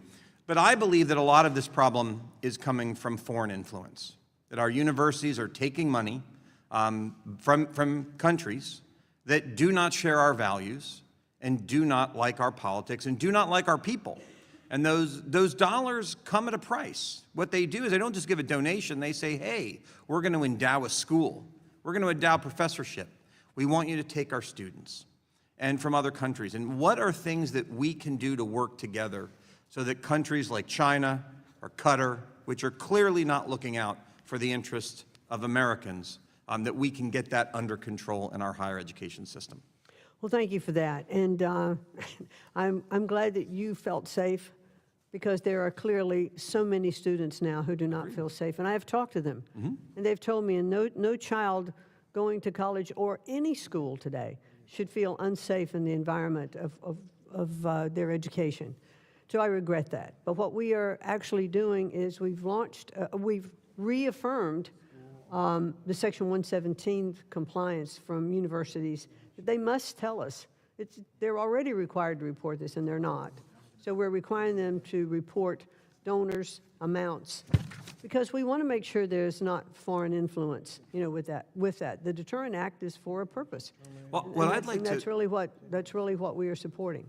Well, I'd like to work with you, because even if you look at places like Columbia, it's generally not the physics department where we see the problems. It's not generally in what I'll call real degrees. It's in this creation of what I'll call pre-Starbucks employment degrees, like gender studies and these other silly things where you can't actually get a job, which are really nothing more than factories to create people to go and protest, where we have these things. And so I'd like to work with you on that. And I also want to ask you this: we subsidize these degrees. The idea that these schools walk around and say they're private really is false, because they couldn't operate without the beneficiary of the United States government. So does it make sense perhaps for us to look at the ideas of saying, if you want to get a student loan to go to the college in the United States, you've got to go get a degree in something where you actually might be able to do something useful when you're done with it? Well, I think that's one of the things when I was discussing before, that I would like to see colleges and universities have more skin in the game. Because if they have more skin in the game, I think that they're going to make sure that the subjects and the degrees that they are offering are going to provide diplomas and pathways to employment, in which those students are going to be able to repay their loans, because if they're on the hook for part of that money, they're not going to want to have to pay it if that student is not successful. Well, I just want to close by thanking you and President Trump for what you're doing, because you are fighting a fight. One of the backlogs that I didn't hear the Democrats ask about are all the investigations of anti-Semitism on college campuses, which conveniently weren't worked on when he was president. And thank you for dealing with that backlog. But know that I'm prepared to work with you and the president on any of these issues whenever you need it. And thank you for being here today. I yield Thank you, back. Congressman.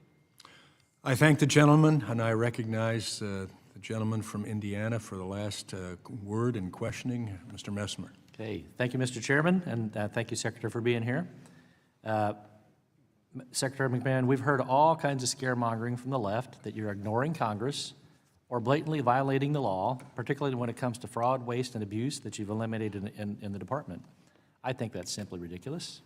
Can you reaffirm once again that your department is following the law and will continue to execute all laws passed by Congress?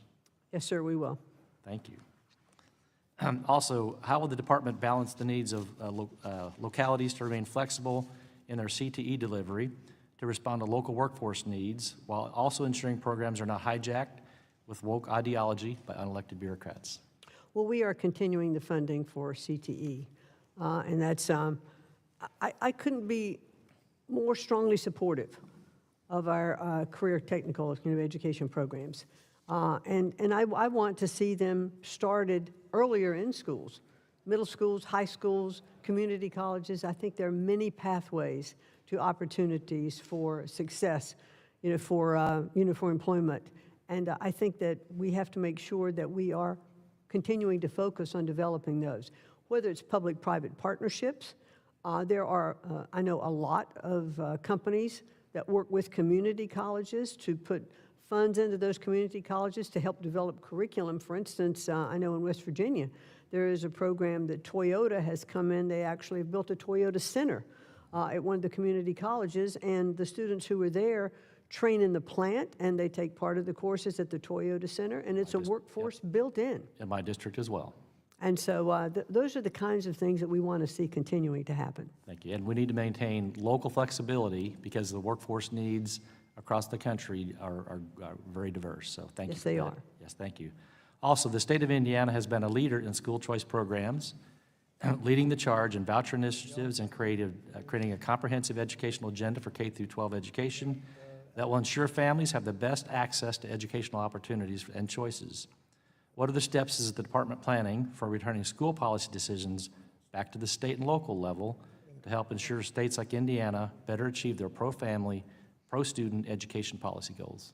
Well, we want to make sure that, that we're offering the opportunity, I think, for freedom, for choice, for freedom of choice in the schools. So by increasing the charter school budget, that one of the things that the president would like to see opportunities for more charter schools to get started.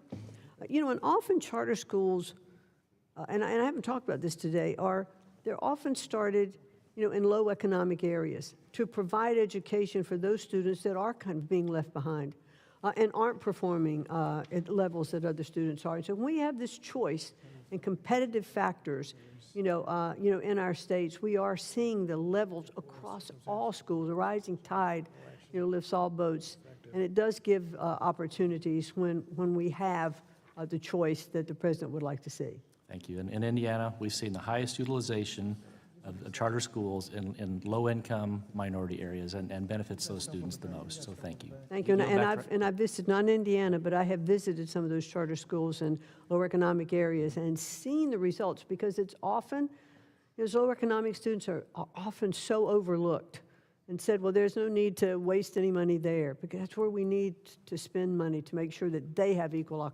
opportunity as well. Thank you. I appreciate your support, and I yield back my time. I thank the gentleman, and I want to thank the committee for your attention to this hearing today. And I want to thank the Secretary for your diligence in being here, your patience, the time that was expended. It's been a long hearing. We appreciate you being here.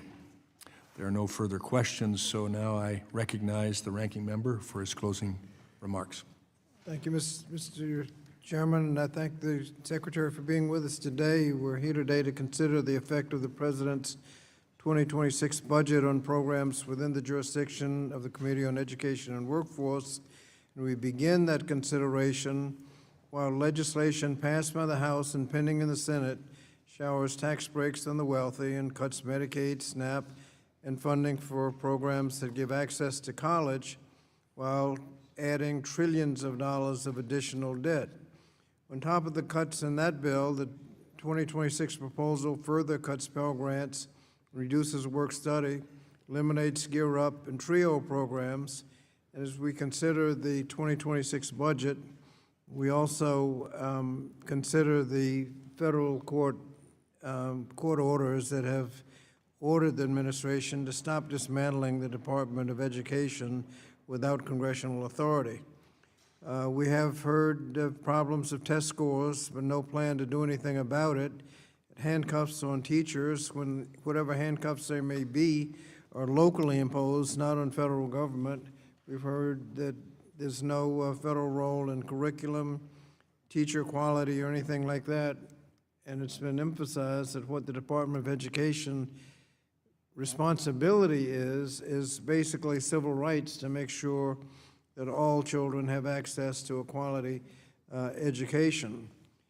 So we've heard support for vouchers, but we know that those programs have not been shown to improve education, but have been shown to increase racial segregation. And finally, Mr. Chairman, you rescued the Secretary when I asked whether or not viewpoint diversity is a violation of Title VI. I guess we'll get that as an answer later. I cited the statutory requirement that if you're going to take any action under Title VI, claiming anti-Semitism or any other violation of Title VI, you have to give notice to the committees of jurisdiction. Mr. Chairman, she indicated she may have given notice, and if so, you haven't shared that information with the Democrats on the committee. I'd like to see that because it requires before any action can be taken, you have to provide a complete report on that situation and wait at least 30 days before any action has been taken. We'll just see what the answer to that is, and I'll look for an answer from you. But we have a lot of work to do. We're trying to improve education, and from a federal level, the cuts in education, no inflationary increase on Title I. That's a major investment we make in K through 12. Cuts in Pell Grants and student loans. That's our major investment in access to college. I think we're going in the wrong direction, and hopefully we can, when legislation is considered by the House, we can make the appropriate adjustments. Thank you, Mr. Chairman. I yield back. I thank the gentleman as well, and we look forward to continue working and discussing with you what's going on, and we've been pretty busy doing that effort in the one big beautiful bill and reconciliation. As you know, we've been extremely busy on that with the purpose of making things better for the taxpayers and for the students, the universities, community colleges, trade schools, workforce Pell, all of the rest for quite some time here now. And we look forward to more fully involving ourselves with the budget proposed by the President, and even as we started today. But I'd also state that 2 years while the Democrats had the full majority, including White House, the House, and the Senate, the opportunities to improve education in multiple ways, even as being expressed by some of my Democrat colleagues now, it didn't happen. And being a student of history to some degree myself, looking back and seeing the impact of education in this country that produced such revolutions as the agricultural revolution, industrial revolution, communications revolution, space age, all of the rest came before the Department of Education. Before. With more local control. With K-12 system that's under the control of the states and local communities, school boards, parents. Right now, we're attempting to go that direction. And it was disconcerting to hear some of my colleagues talk about doing away with health care, lunch programs, et cetera, for students, when in fact, that's not the case. And our president stood very, very strong in saying that Medicaid, Medicare, school lunches were not to be cut from deserving individuals. Waste, fraud, and abuse, yes. My colleagues voted for waste, fraud, and abuse to be continued. But today we're looking at what we can do to get to a place where the Department of Education is at its right spot. And our gentleman, a colleague from North Carolina, so eloquently pointed out that in our U.S. Constitution we don't have the responsibility for education except what we have taken outside of the Constitution. So it'll be hard constantly to experience the efforts of an administration committed to following the Constitution relative to states' rights and responsibilities for education. It'll also be confounding to some that better service can come from a smaller, more efficient bureaucracy. And certain states are taking education improvement into their own hands and succeeding, and others will have to decide to compete as well if they will follow. Choice, true choice in education, will handle so much diversity. Bias will generally fail under its own weight. Having a light on the extent of the ingrown, one-sided liberal bias on our public campuses will be threatening, but change, I believe, will result from that. The Congressional Budget Office, in relative to the Tax Cut and Jobs Act, was off by 180 degrees.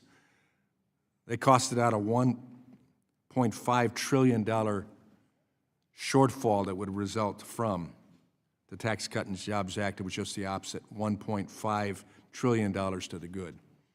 And I believe what we've just done, reconciliation, and the one big beautiful bill, will be a facilitator for a lot of growth and opportunity. Again, students, parents, teachers, if we get those three component parts right in education, we will succeed. And that involves local district control as well. So I appreciate the passionate debate that went on today, the questioning, the answers, and sometimes answers that couldn't be given because it was based on questions without fact. Thank you again for being with us. With no further business before the committee, I call it adjourned.